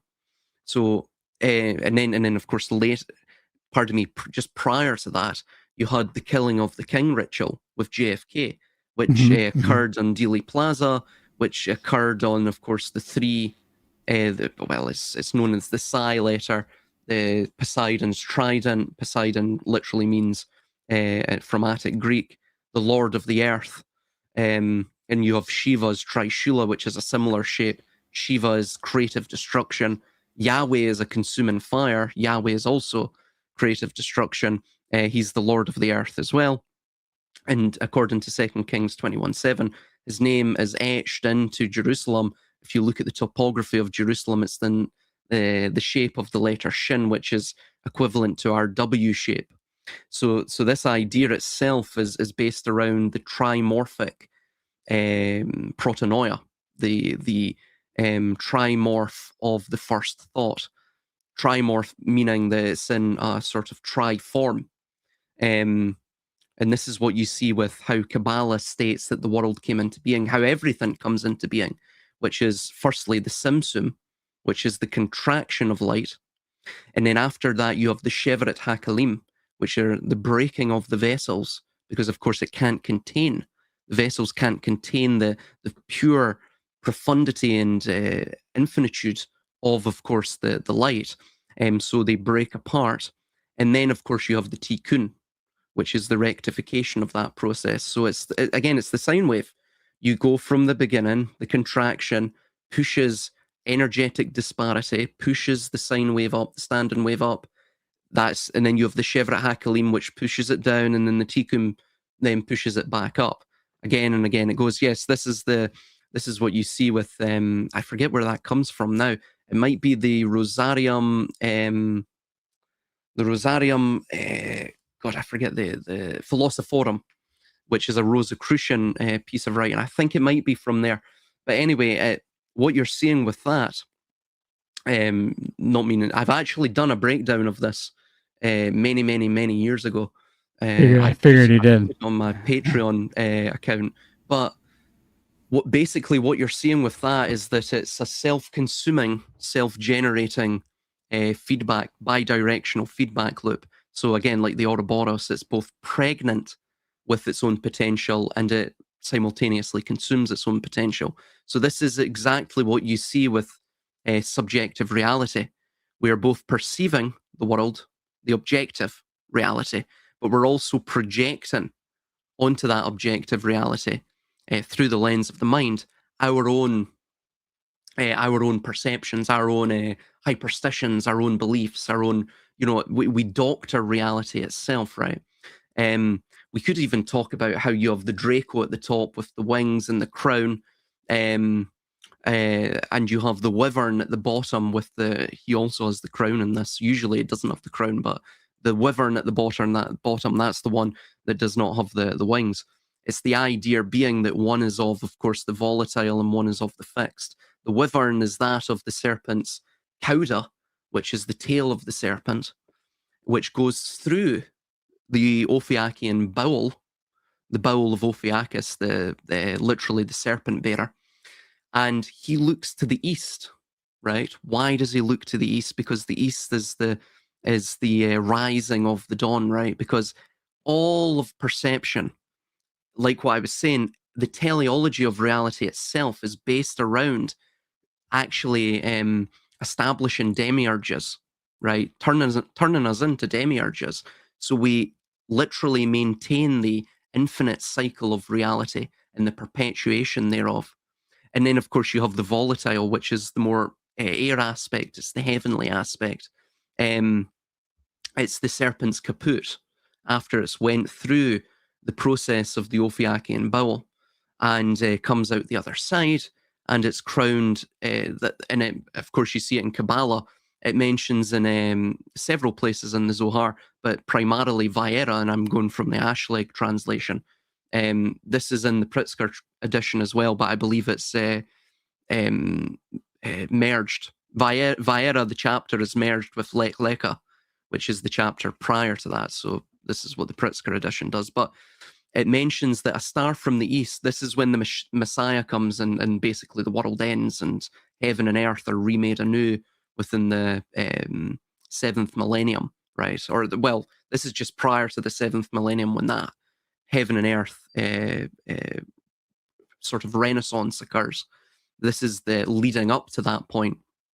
The sort of everything you're seeing now, the destruction, Negredo, the putrefaction, the dark winter, the dark night of the soul, all of this notion.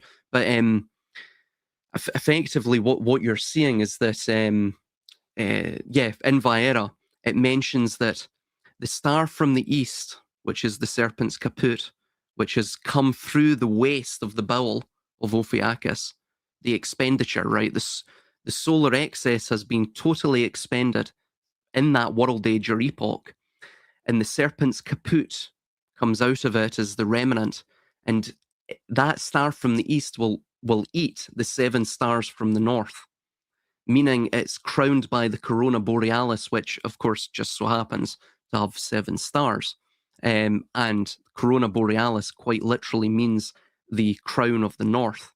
So this is the Ophiachian cycle. This is what you're effectively seeing. Funnily enough, this is what also the Hadron Collider and also the particle decelerator, and there's another facility at that place near Geneva, Switzerland, again, they're all shaped on these sorts of Ouroboros or circular loops, right? Yep. Because this is how this is how reality is structured itself. This is also known as the Merkava in Kabbalah, which is the cosmic structure. So again, everything is designed on the chariot to keep the wheels turning. And I've broke down that symbolism before when we've done these discussions. So yeah. And the problem is, if they don't keep the wheels turning, what happens then? And I think that's what I've even heard, like not the economic hitmen type of documentary, but John Rappaport had a lot of interviews with people who claim to be in a similar line of work, social engineers who would create reality basically for other countries and put fictitious governments into place, false stories, and basically after a while you have a simulated reality around these people. And he admitted when Rappaport was interviewing him, like, that it scared him to think what would happen if they stopped doing that. Because at that point, there would be no one creating the culture around these individuals. And he thought that's a bit of a, I think, Chris, and I know in my opinion, just my opinion, that idea that you're saying is a farce to me. Oh yeah, no, 100%. It's a fallacy. Yeah. But I will say the longer, like since 2020, like I've seen more and more of like, oh, damn, maybe if things weren't continually created for some of these people that it would just, their worlds would fall apart. They would have no, because as we were saying before, like just like that film, what is it, Under the Silver Lake? Is that what I said it was? I always forget. Yeah, Under the Silver Lake. Like most people's realities are constructs. They're artificial constructs. There's a strange also dichotomy there in reference to, like, to make a certain plants grow, you got to prune them to make them grow better, or a nice fire every now and again is actually somewhat healthy to future growth. So there's also this strange overlap where some of what is being said is practical and actually healthy and relevant, but it's weaponized, it's inverted into something else. And the ability to know the difference, I think, is paramount. Not to use no paras here. Yeah, our vision's clear, but yeah. No, absolutely. Everything you're seeing in the world, all of the narratives, all of the hyperstitions, also known as hyper objects, everything that keeps us sort of pursuing or chasing, the horizon, if you will, right? Believing that we can catch it. These things are what are known as goads. Goad is the sort of the pointed rod of the shepherd that sort of beckons on the cattle. This is why you see in the Bible the idea of the iron rod or the flail, and that of the shepherd's crook. And it constantly talks about shepherding. Shepherding the lambs, shepherding the flock of God, and all of this, right? And it's telling you to check your brain at the door, right? The idea that knowledge is of a sin, it's sinful in nature, or what have you. Again, it doesn't say that in every single instance, in every single instance of both the New Testament and the Old Testament, but a lot of it is sort of discussing these ideas, and it's if it doesn't outrightly state it, it's implying that you should check your brain at the door, right? And the reason for that is because, again, if you're pushing on cattle, if the entire medium itself, which maintains reality, is chaos, is effectively motion, and this sort of discohesive force, right, to coin a term, then you have to maintain the whole. You have to maintain that medium, which is the motion, by of course sort of pushing forward the cattle through lies.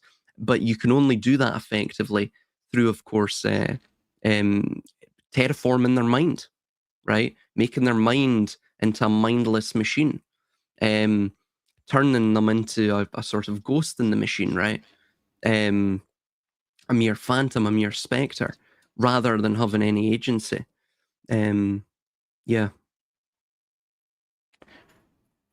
I feel like a good example of something, and Silas, you had mentioned we should bring this up earlier on WhatsApp, that a good example of something that sort of pushed people's realities and created realities for a lot of people who obsessed over this video was the iPet Goat 2 video. Oh, yeah.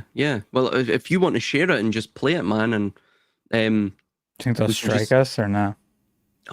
They may no, they actually may, because I did use the iPet Goat 2 video in one of my. Did you use it off YouTube? What if I do it off somewhere else? I did use it off YouTube. Yeah, they did strike it. Let me see if I could do it off of. Well, it wasn't necessarily a community strike. It was more. Just, copyright. I don't care about monetization. I don't think this video is monetized. So. Oh yeah, I think you can use it then. Yeah. Yeah. So let me pull it up. Hold on, and I'll put it on like 2x for people, or 1.25 or something. That's reasonable.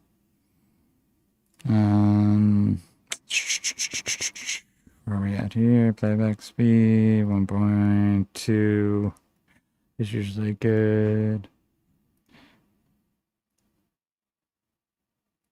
All right, we're gonna do this. How's that looking? I can't see shit. We good? Let me know if y'all can hear this. Yep, we hear it. Okay, cool. So you could probably stop there, and I could talk. Fair use.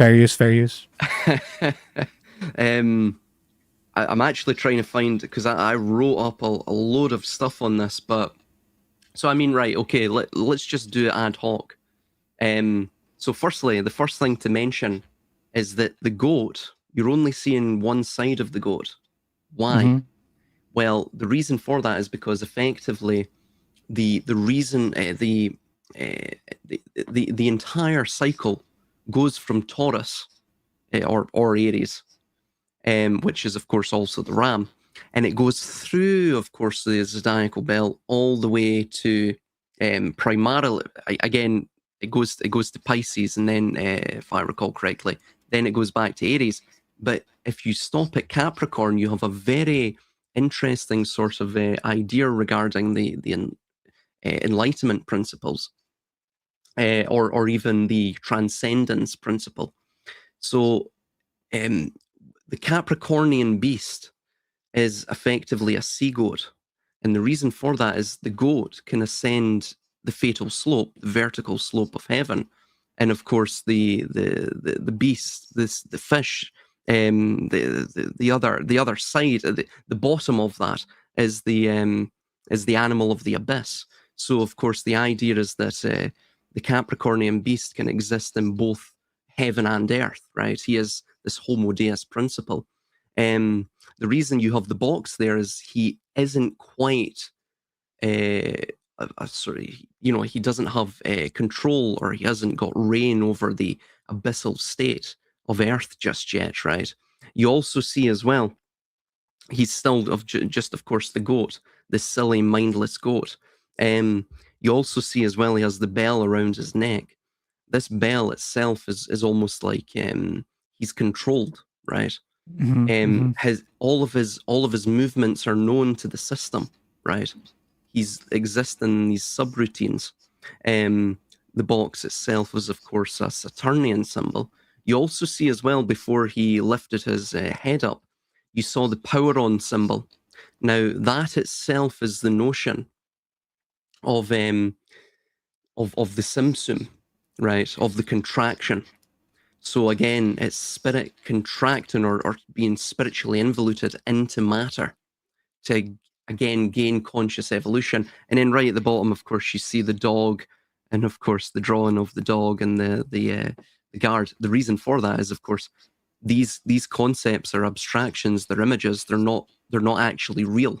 There is no real authority that the system has over oneself. You also see the snow as well. The reason for the snow is because in certain both the Norse and Hellenic myths, I believe the Roman myths regarding Hades or the underworld also state this, which is that unlike the sort of Christian ideas regarding hell or Hades or the underworld, according to these other cultures, were it was typified by coldness, by these mindless, stumbling, sort of despairing souls. And it was also based around regimentation. There's even ideas you see in the mythologies regarding Hades being this place where all the souls are regimented out into this sort of cold despair, So you also see that idea as well. There's connotations with the winter as well. Moreover, as well, you see up at the top, you see the 6 lights. So this is the idea that the sun there is no sun anymore, and that the sun has been artificially generated by the system itself. So this is the idea that they are artificially providing you the sort of semblance of if you will, the source vis-a-vis entertainment. The reason you can draw that connotation as, of course, there's 6 in number. So the idea is of course, that the 6 is connected to the cube. The cube obviously has 6 faces. The 6 is also the symbol of descent. If you were to stack 3 6s on top of one, or however many 6s, it creates a descending vertical spiral. And of course, it's linked with carbon, right? 6 electrons, 6 neutrons, 6 photons. And then behind is the industrialization of Moloch, right? The expenditure, the wasteful expenditure of the fuel within the Athanor. The Athanor idea is literally means the tower furnace, right? So the notion with that is that it's a self-feeding furnace, which is similar, of course, to reality itself, right? You see the furnace and the crucible idea, and we are the fuel. We are the ashen fuel. So I think that pretty much covers it there. And of course, the barbed wire is this notion of sort of the curtailment of the spirit within these boxes. You also have like the animal farm, the FEMA sort of camp. You have everything within that. Exactly. And then behind them, you'll see the tree. So that's the idea that you'll see later on with the hanged man. It's this notion of the hanged man, quite literally in the tarot card, which is the idea that spirit is descended into matter, right? And it's going through this reincarnative purifying process. You'll also see as well that he has the barcode where his third eye should be. Mm-hmm. He also as well has his eyes are sort of an icy blue, again evoking the same idea of winter. And you'll see as well that of course it's going to have a spiral in motion around the eyes. This is the idea that he's entranced, but it's also the idea that he's, again, like the 6, he's descending. His spirit is descending into matter. It's descending into the confines of a subjective reality that's effectively captured by hyperstitional narratives, and narratives that are external or extraneous to his own mind. It's something to sap his agency. Yeah, 100%. Ronin, you got anything you want to add? Yeah, just a personal anecdote to this sheep. I remember I was in Germany and we went for a walk, and this like shepherd guy, he put up his temporary barbed wire fence, and he had his sheep, and then he had a couple awesome sheepdogs that were jumping up and over the barbed wire and herding these sheep into one, the lane, so that he could sit and shear them, shear off their wool or whatever. Mm-hmm, and I know it was just so interesting to watch that happen. And obviously it's surface level 3D reflection of what I'm seeing here, what we're decoding right now. So just want to throw that tidbit, but otherwise I'm just absorbing Silas. Awesome. Yeah, I think there's definitely something to what you just mentioned about they're basically like hide tanners. And hide tanners is something Plato refers to as it's like a metaphor for brainwashing in the Republic. Oh yeah. I'm sorry. He actually, I think he uses the sheep to and like the cleaving of their coats or washing of their coats and cutting off their wool as a means of basically describing the brainwashing process of the soldiers, I believe. Well, yeah, bro. And like when it comes to tan, I automatically think of the Tanakh, and tan, linguistically is all across the realm, like Tana and things like that. So tan is a very interesting word, and just when you even see it in the army, or when you go to sign up for one of the military industrial complexes sort of divisions, you shave your head. Absolutely. And another thing to mention on, somebody mentioned the satyr in the box. Yeah, you also have Pan. So Pan in Greek means all. I mean, I could speak at length on Pan just alone, but the idea is that similar to the Devil Tarot card, right, which is the 15th tarot card, the way you pronounce 15 in Hebrew is Yah. So you have the connection to Yahoo or Yahweh, however it may be pronounced. Another connection as well is that, of course, according to, I believe it's Deuteronomy 33:2, if I recall correctly, it's in Deuteronomy 30. It's either 33 or 35, that those chapters where it mentions that, among other mountains, I believe there's 3 mountains, again, relating to the trimorphic protonoia. Effectively, Yahweh descended from Mount Seir. Why is that interesting? Well, because Seir itself comes from a word in Hebrew meaning quite literally the hairy goat. Mm-hmm. So Mount Seir is the mountain of the hairy goat. Now, the mountain's interesting in and of itself, as we've mentioned, the fatal slope. But the idea of the hairy goat, or even the Seir, ties in with the Hebraic or the Semitic equivalent of the satyr, which, of course, or the fawn, which were the Seirim. The Seirim are quite literally, from its etymological roots, mean the ones of Seir, the ones of the literally the ones of the hairy goats, right? Or the ones of Seir. So you see this same connection there as well, right? That Yahweh or Yahoo was, again, according to the Gnostics, was the Yaldabaoth, the demiurge, the sackless, the blind one, right? And of course, he is the world deity, if you will.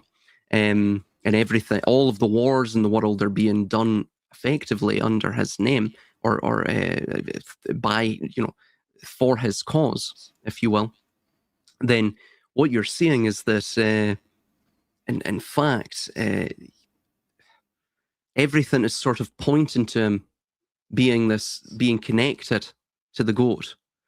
And another thing to mention is that Eliphas Levi, I believe it was Eliphas Levi, he created this reverse and obverse sigils.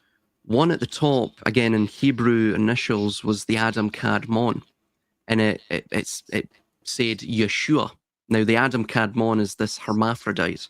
It's quite literally, and usually is the case, that it's an androgyne or a hermaphrodite that it's basically a man with male genitalia, but with breasts, female breasts, right?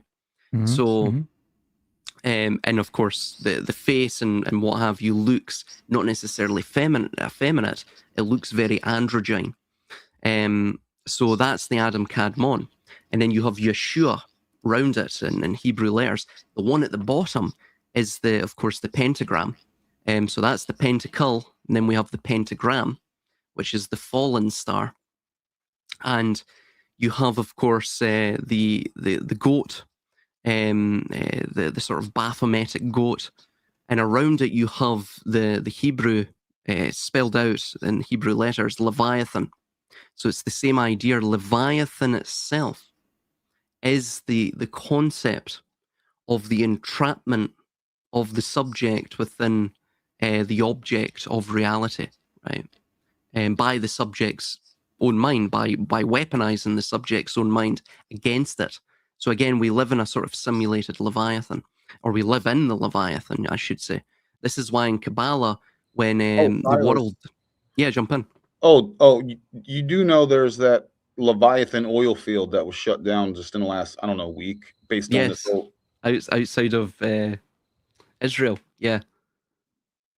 Yeah, keep going. I'm sure it's just a coincidence. No, there's no coincidences. Yeah, no, absolutely, yeah. Leviathan oil fields. Oh no, there's no coincidences. Oh, absolutely not. But at the end, once the Mashiach comes, or the Messiah comes, and effectively, rectifies, purifies the entire world through holy fire, as is stated. The Zadik, or the Zadikim, the righteous ones, they will eat the skin of the Leviathan. So the idea is that at that point, the embryo that they are will break free from the shell, and they will be reborn as gods, right? God-men or demigods.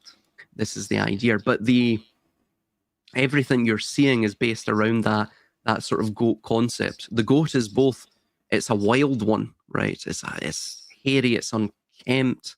It is this sort of barbarous spirit that lurks in the heart of darkness. But it's something that can be tapped into, right? Because of course, and in this video, remember, it's also I, pet goat, to not my. It's I, meaning it's you, like the viewer. You are the pet goat watching this.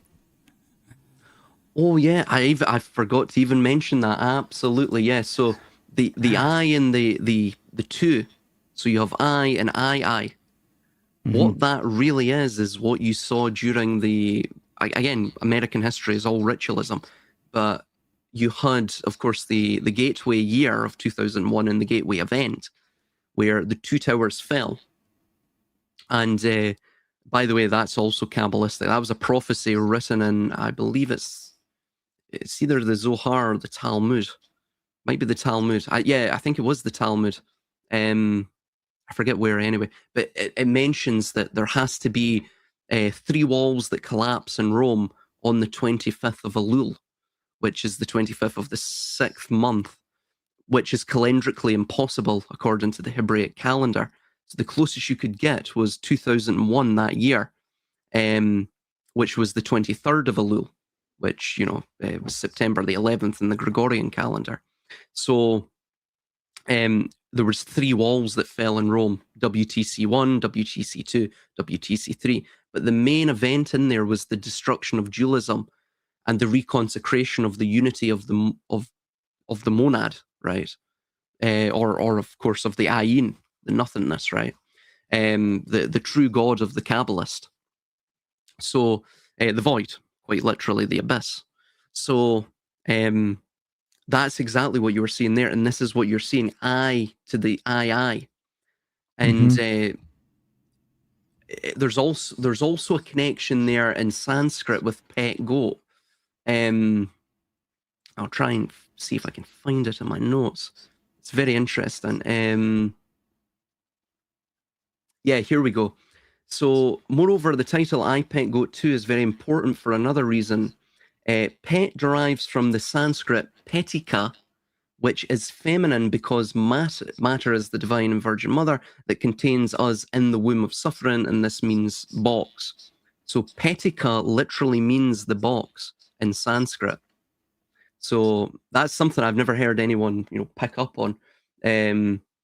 So couple that with the truth that goat refers to the bestial and broken nature of man, the titanic fragments as sectioned upon the 12 zodiacal wheel, which itself etymologically links to animals or a circle of animals, right? That's what zodiac means. Yep. Which is what this crucible is. The I, Pet Goat 2 can now be translated as I, the box of the beast 2. So basically, you're going from the I to the 2, right? You're going from unity, spiritual unity.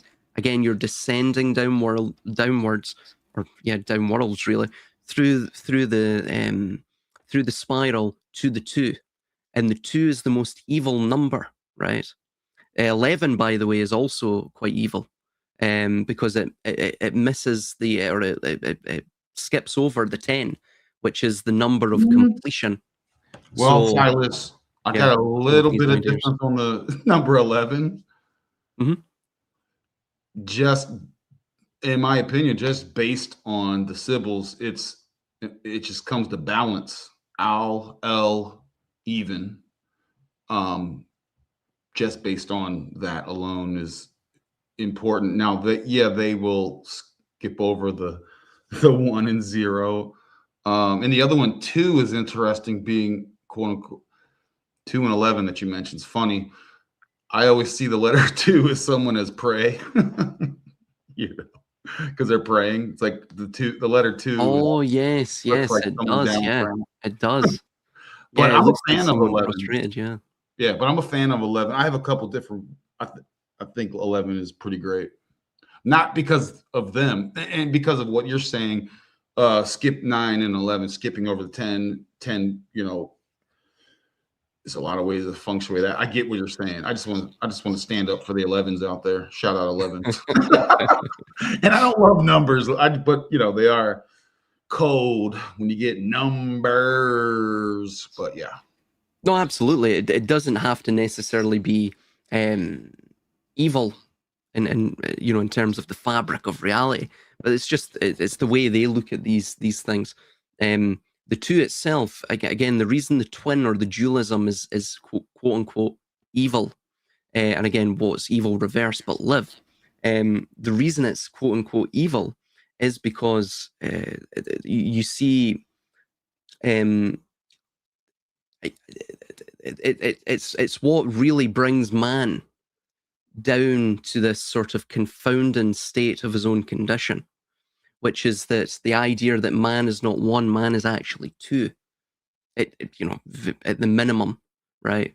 We're not just a singular entity, a singular being. We're a being that's lost in a sort of fracture of our own selves. We're trying to find our own unity, our own soul, amidst the fractures of light between the steps up this ladder to heaven. So in that sense, you know, this is why you see, for example, in Hinduism, the Yama is the controller, this sort of devilish controller of the wheel of samsara. Yama itself in Sanskrit means twin. So he's associated with the 2 for this reason, right? Just purely for this reason, because it's duality, it's dualism. Again, this doesn't necessarily mean that dualism, I believe, is evil, as I've stated prior, but this is, of course, how it's seen. The devil's another idea as well. If you reverse devil, you get lived. So again, that links with the devil card as well, and in that sense, right? You see this connection between evil or between chaos and between life itself, which is an interesting sort of juxtaposition. So this is another reason they chose 9/11, because it skips over that 10. What that means is that with 10 you have alpha and omega, the beginning and the end. With 11 you don't. It's like the black sun. It's just this hollowed out world that continues forever. An age of fire and sort of infinite, perennial continuum, without, of course, the age of dark to balance it out. You know, to pull a sort of Dark Souls reference. So yeah, that's what I Pet Goat means in terms of the title. The I, the one, being divided through the box of the beast into the 2. So it's the reverse Ophiachian cycle. Can we continue it? Yeah, go for it, man. Okay.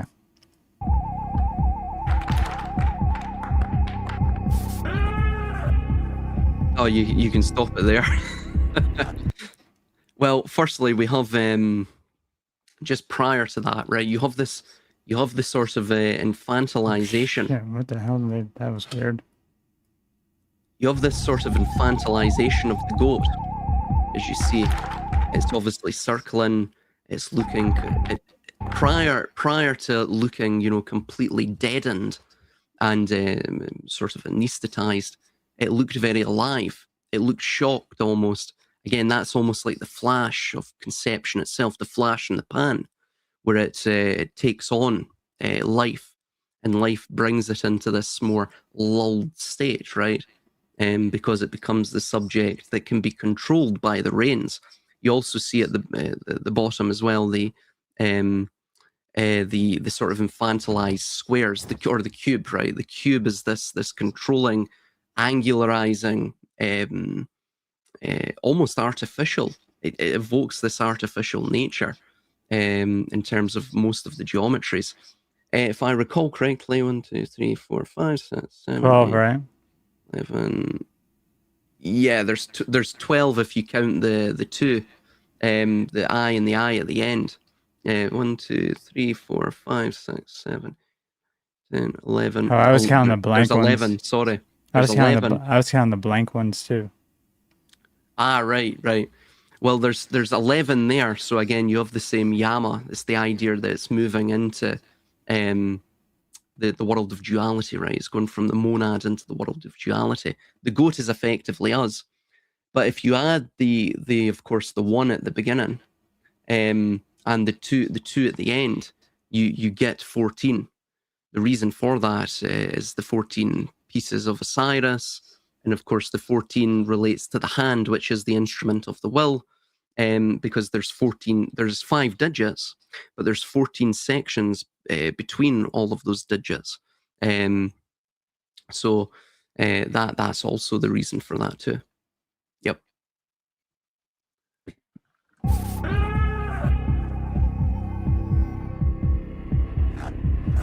Right, so this is one there, the hand of the demiurgos and the marionette. Marionette has an interesting etymology, by the way. A marionette is like a puppet. It relates to Mary, and Mary or Miriam comes from the Hebrew meaning bitter. Now, the reason that is interesting is because it evokes chaos, it evokes the abyss, as we were talking about with the fish and the Capricornian beast, and the bitterness of the sea or the abyss comes from the salt, right? So the salt is a symbol of course, earth. It's actually a symbol associated with the goats as well. The goats will climb the cliff face, vertical cliff faces, to lick salt from the deposits within the high up rocks. Again, because everything wants, even the beast of heaven, it desires earth, right? It desires the salt. It needs salt to live. And life itself, even though it's harsh, is the best thing for that which is, of course, exists within the pre-genesis of the primordial singularity. So firstly, we see on the hands, by the way, these are mudras. I forget the mudras that he's sort of indicating, but it's very Baphometic, the symbol. Effectively, the idea is that you have the two masculine elements, earth and air, fire and air, and then you have the two feminine elements, which are more of the sort of material of Malkuth, of the Shekinah, who the idea is the Shekinah left with the Jews upon their exodus, right, and still with them, and she needs to be reconsecrated once more with the bridegroom of Yahweh and so on and so forth. But she's of the material and the earth. This is the idea. That's of the water and earth. So you have the masculine and the feminine elements, and then you have, of course, the fifth element, which is in sort of Yahweh, you have the Yeshua, and the fifth element is the Shin. The Shin is, of course, the trimorph, which is the formula of birth, life, and rebirth, or Simsum, Shivrat HaKalim, and then Tikkun. He has as well on his there's symbolism surrounding what he's got on his index finger, on his right hand, and on his left hand with the ring finger. But effectively, to be very surface level regarding it, it's war. This is a woman. Profit. This has to be like a hermaphrodite, right? It is, yeah. It is. It's effectively the god of the demiurge, or the demiurgos, pardon, yeah. is bisexual. It's a bisexual god. What the? I didn't ever notice this thing. That's It's weird. It's also a frog. It's in the shape of a frog. So Oh, yeah, the this idea, stuff, the well, yeah, scales, whatnot. yeah, absolutely. The scales as well, yeah. This sort of reptilian or cold and different nature, this strange nature, the mysterious stranger. But the serpent is that of it's the staff of Asclepius. It's meant to be medicine, but it's this sort of idea of the inversion of that, which would of course be death, right? War, profiteering, Pharmakeon. Remember Erica Kirk's big old rings she was wearing? Yeah, yeah, exactly. So, So, yeah, Chris, I got Chris and Silas. I have to drop, bro. You have to drop. You have to bounce. Yeah. So but you guys keep going. I'm gonna listen, but it's getting late for me. Oh yeah. I realize we're almost at 2.5 hours. You want to go a little longer, Silas? Yeah, we'll go like we'll just I'll just decode this one and then we can close it off because we'll be here forever. Yeah. I've only done 30 seconds of this decode and I'm already at like 50 pages, so we'd be here for all a good week.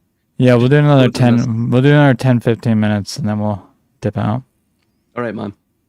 But you gonna bounce out now, Ronin? Yeah, I'm struggling, and yeah, I know, man. I know it's late over by you. I was later by Silas, but I know you usually are done by now. Yeah. So go get your rest, brother, and we'll talk soon. I'm so grateful that you came, my friend. I had a good time. Well, thanks for having me. Pleasure, man. You guys were dropping serious knowledge, and Silas was crushing. I'm gonna re-listen to this later. I appreciate the chat. I hope I was able to add value. I was really digging this convo, and it felt real. Always, bro. Well, it had a nice flow, and I was enjoying it. So great flow. We definitely didn't cover many of the topics we were hanging on, but that's fine. Yeah. So we will next time. All right, later, guys. Keep going. All right, later, brother. Easy, man. Yeah, just really quickly, I've actually found it here. Yeah, we see on the right hand and we see the right hand and left hand here, each controlled by the black of putrefaction. You see that, the scales and the black of the skin. But we see on the left hand the coiled serpent upon the rod, which indicates secrets or mystery, also indicates, of course, Pharmakeon, as I mentioned, and profiteering. It is comically in the unit sign of the dollar, as we've stated. On the right, we have the blood red, either wax or blood itself dripping from a ring or wax seal. And this is the idea that between the right and the left, right, you're in this constant battle. Kabbalah believes that Israel, if you will, is the pillar of knowledge, which is the middle pillar between the two. And it is this sort of middle place between the right and the left, right? So the right is of Chesed and the left is of Gevura. The left is cold intellect of the West, and the right is of the sort of spiritual passions of the East. And effectively what you're seeing with the wax and seal dripping down is this, again, wax was used to close letters and to seal them. So what you see is this sort of a loss of the sort of secrecy of the system itself. And the loss of the secrecy of the system itself is actually like what the frog suggests from its ancient Egyptian symbolism, is it suggests that is the way that the system actually manufactures consent and maintains itself. So the revelation of the method is actually a pathway to the manufacturing of consent, because it establishes learned helplessness. Also evokes blood as well. Blood is this sort of plasma force within the body that passes through the body, life itself, and the information of that is integral to life. So you've got all of these ideas, right? Fertility, fecundity built within death, within the revelation of the method to thus establish consensus, to manufacture consensus. And then you have, of course, you also have death, the idea of the war machine with the blood. And then, of course, you have the profiteering.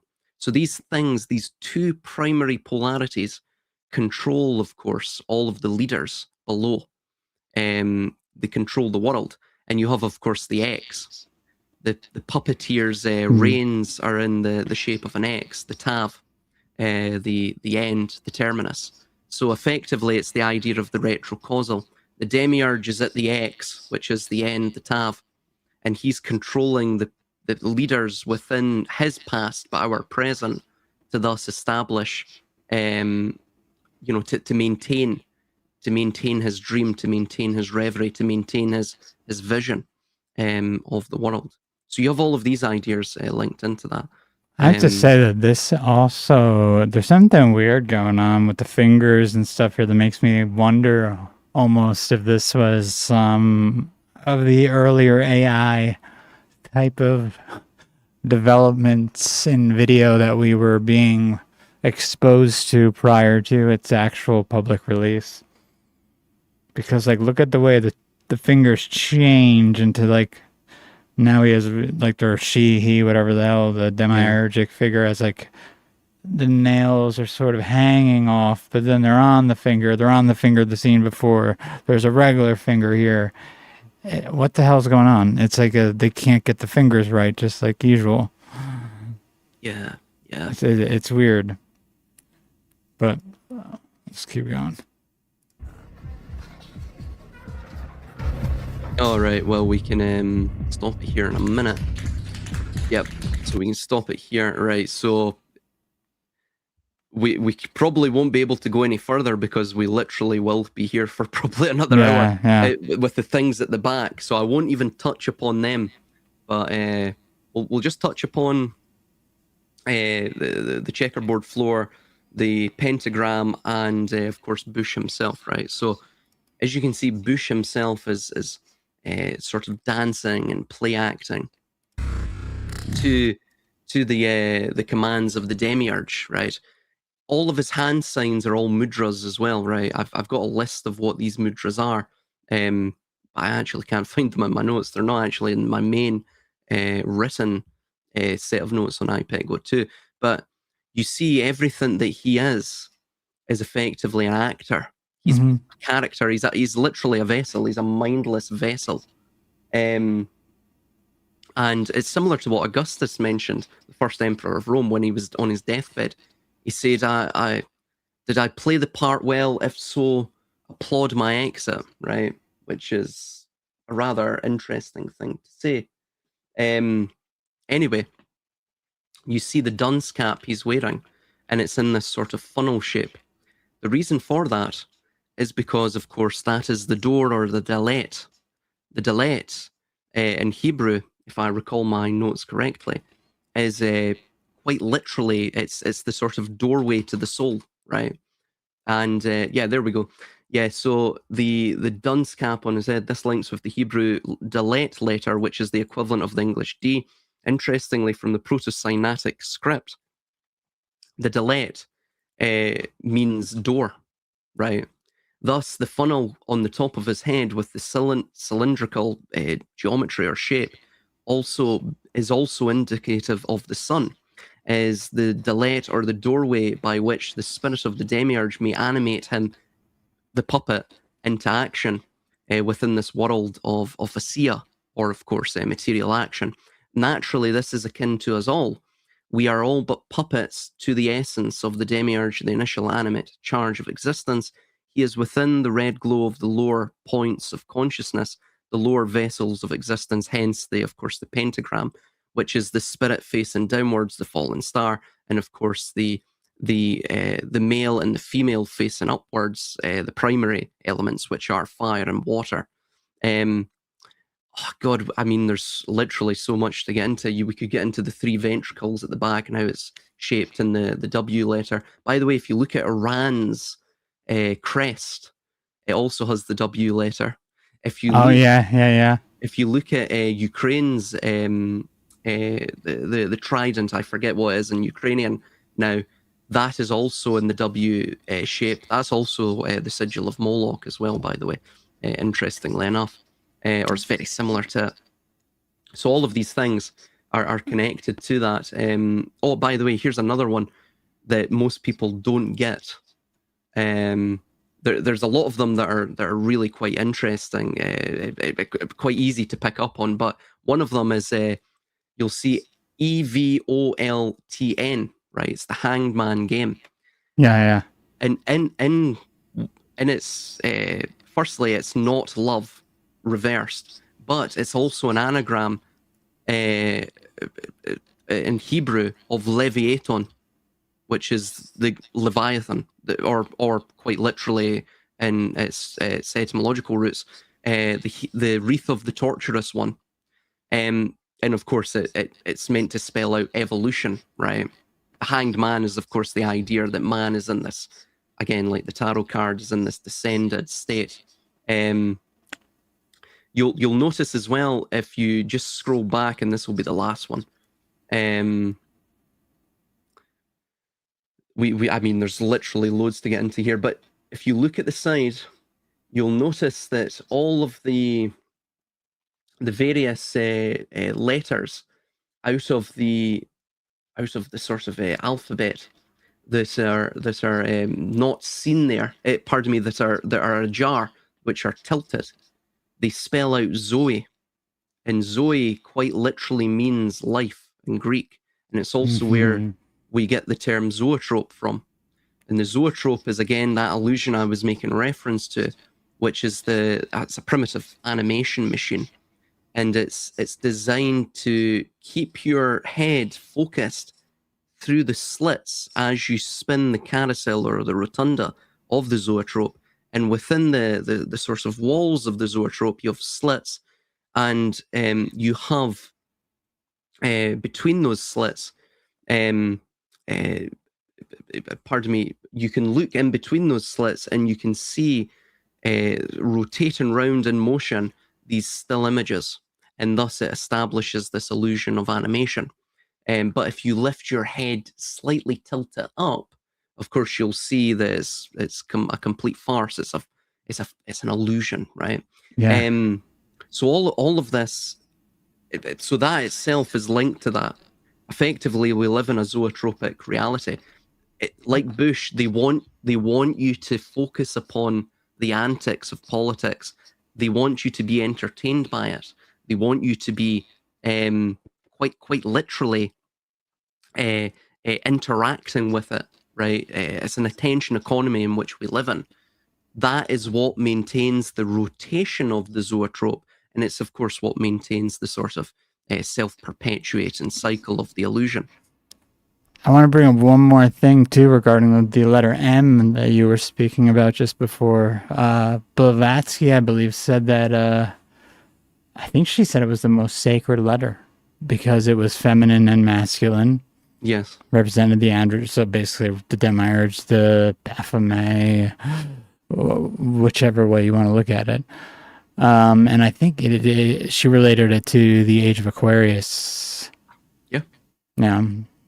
Oh, by the way, funnily enough, just before we end here, the mem is the 13th letter. So Yep. The 13th sign is, of course, Lincoln with Ophiuchus.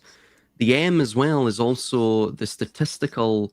It's the statistical form of what's called the bimodal distribution, which is effectively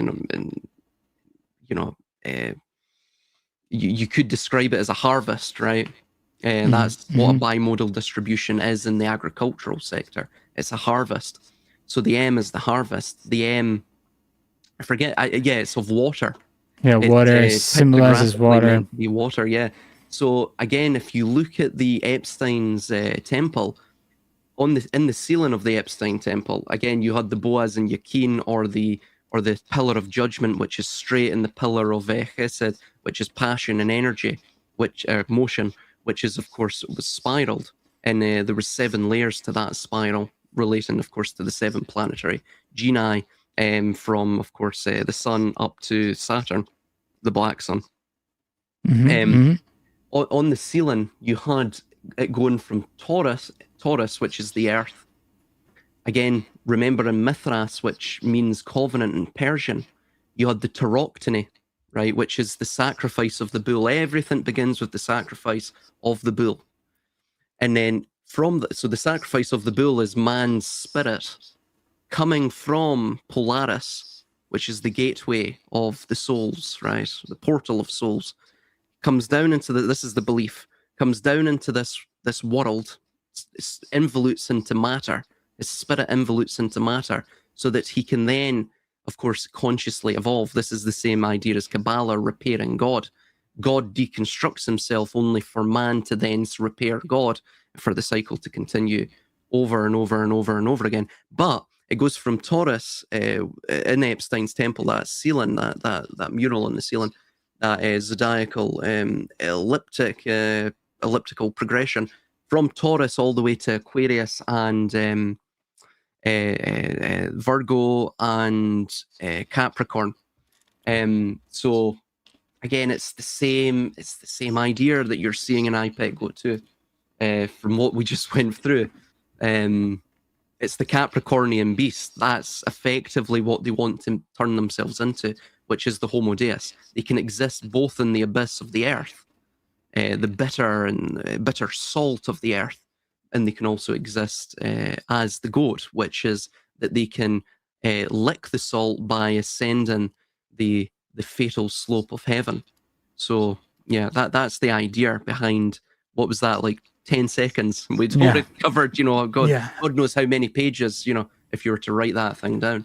And remember that this was released by Alex Jones, I believe. He was the first one to premiere it. Yes, yeah, that was way back. So in, like, this was something to get people to actually subconsciously want Trump, because it was all. I mean, all of this has been. It's been meticulously designed to unfold in a way that seems natural to most normal people. Oh, absolutely, yeah, absolutely. You also have a Venezuela. There's a scene in it where there's this South American individual, a worker with a flannel shirt and that, and he's being drowned in the oil, right? So, and you also have the oil dripping, right? Like, again, like what you're going to see with this Hormuz Strait thing, coupled with the Nord Stream pipeline destruction, and like what Ronin was mentioning, the closure of the Leviathan basin. What you're seeing is effectively, it's not just the oil prices are going up, it's actually the supply of oil. That's the problem. That's the actual. A lot of countries are just going to run out of oil, and the epicenter of this will be in Asia. They're going to be hit the hardest, and you might see a few Asian countries just completely collapse because of this. I mean, before we go, let's just check the price of oil, because I'm interested. When I left, it was $113. $114 we're at now. $114. So it's just today, it's risen by almost 25%. So, well, yeah, interesting times. It'll be a way for them to. It'll give them a way to bring about some other sort of event, whether it's and then introduce a new technology, or force everyone to use an old technology like electric cars. But I don't think the electric cars thing is going to work. I think they're going to present us with something else. I think I may take up lumber, the whole lumberjack profession. I think that may make a return. You can go Dexter season finale or series finale when he goes into the woods. Yeah, that might be the move. Exactly, horsepower. Exactly, back to horsepower. Why not? But I think we did a decent job today with all this. You crushed, as always. Well, it was an interesting discussion, man. It was always a pleasure. Yeah, I know. I'm sorry for everyone who we wanted to come, and I know I did this last minute because I'm awful sorry to Silas that I had you up so late. But I'm glad we did it. No, And it's all right, man. we definitely need to plan another one soon. I know Balderson wants to do one with a bunch of us and one of his buddies, so I'm still waiting to hear back from him. But let's definitely plan another live soon, and we'll stick more on topic. I mean, I don't mind bouncing around, honestly. Yeah, man. Absolutely. And let everyone know that we're both streaming live, so you all know where to find him and me, Ronin's channels. Everything's in my description. And what's his name? Before the new guy you invited, what's his actual name?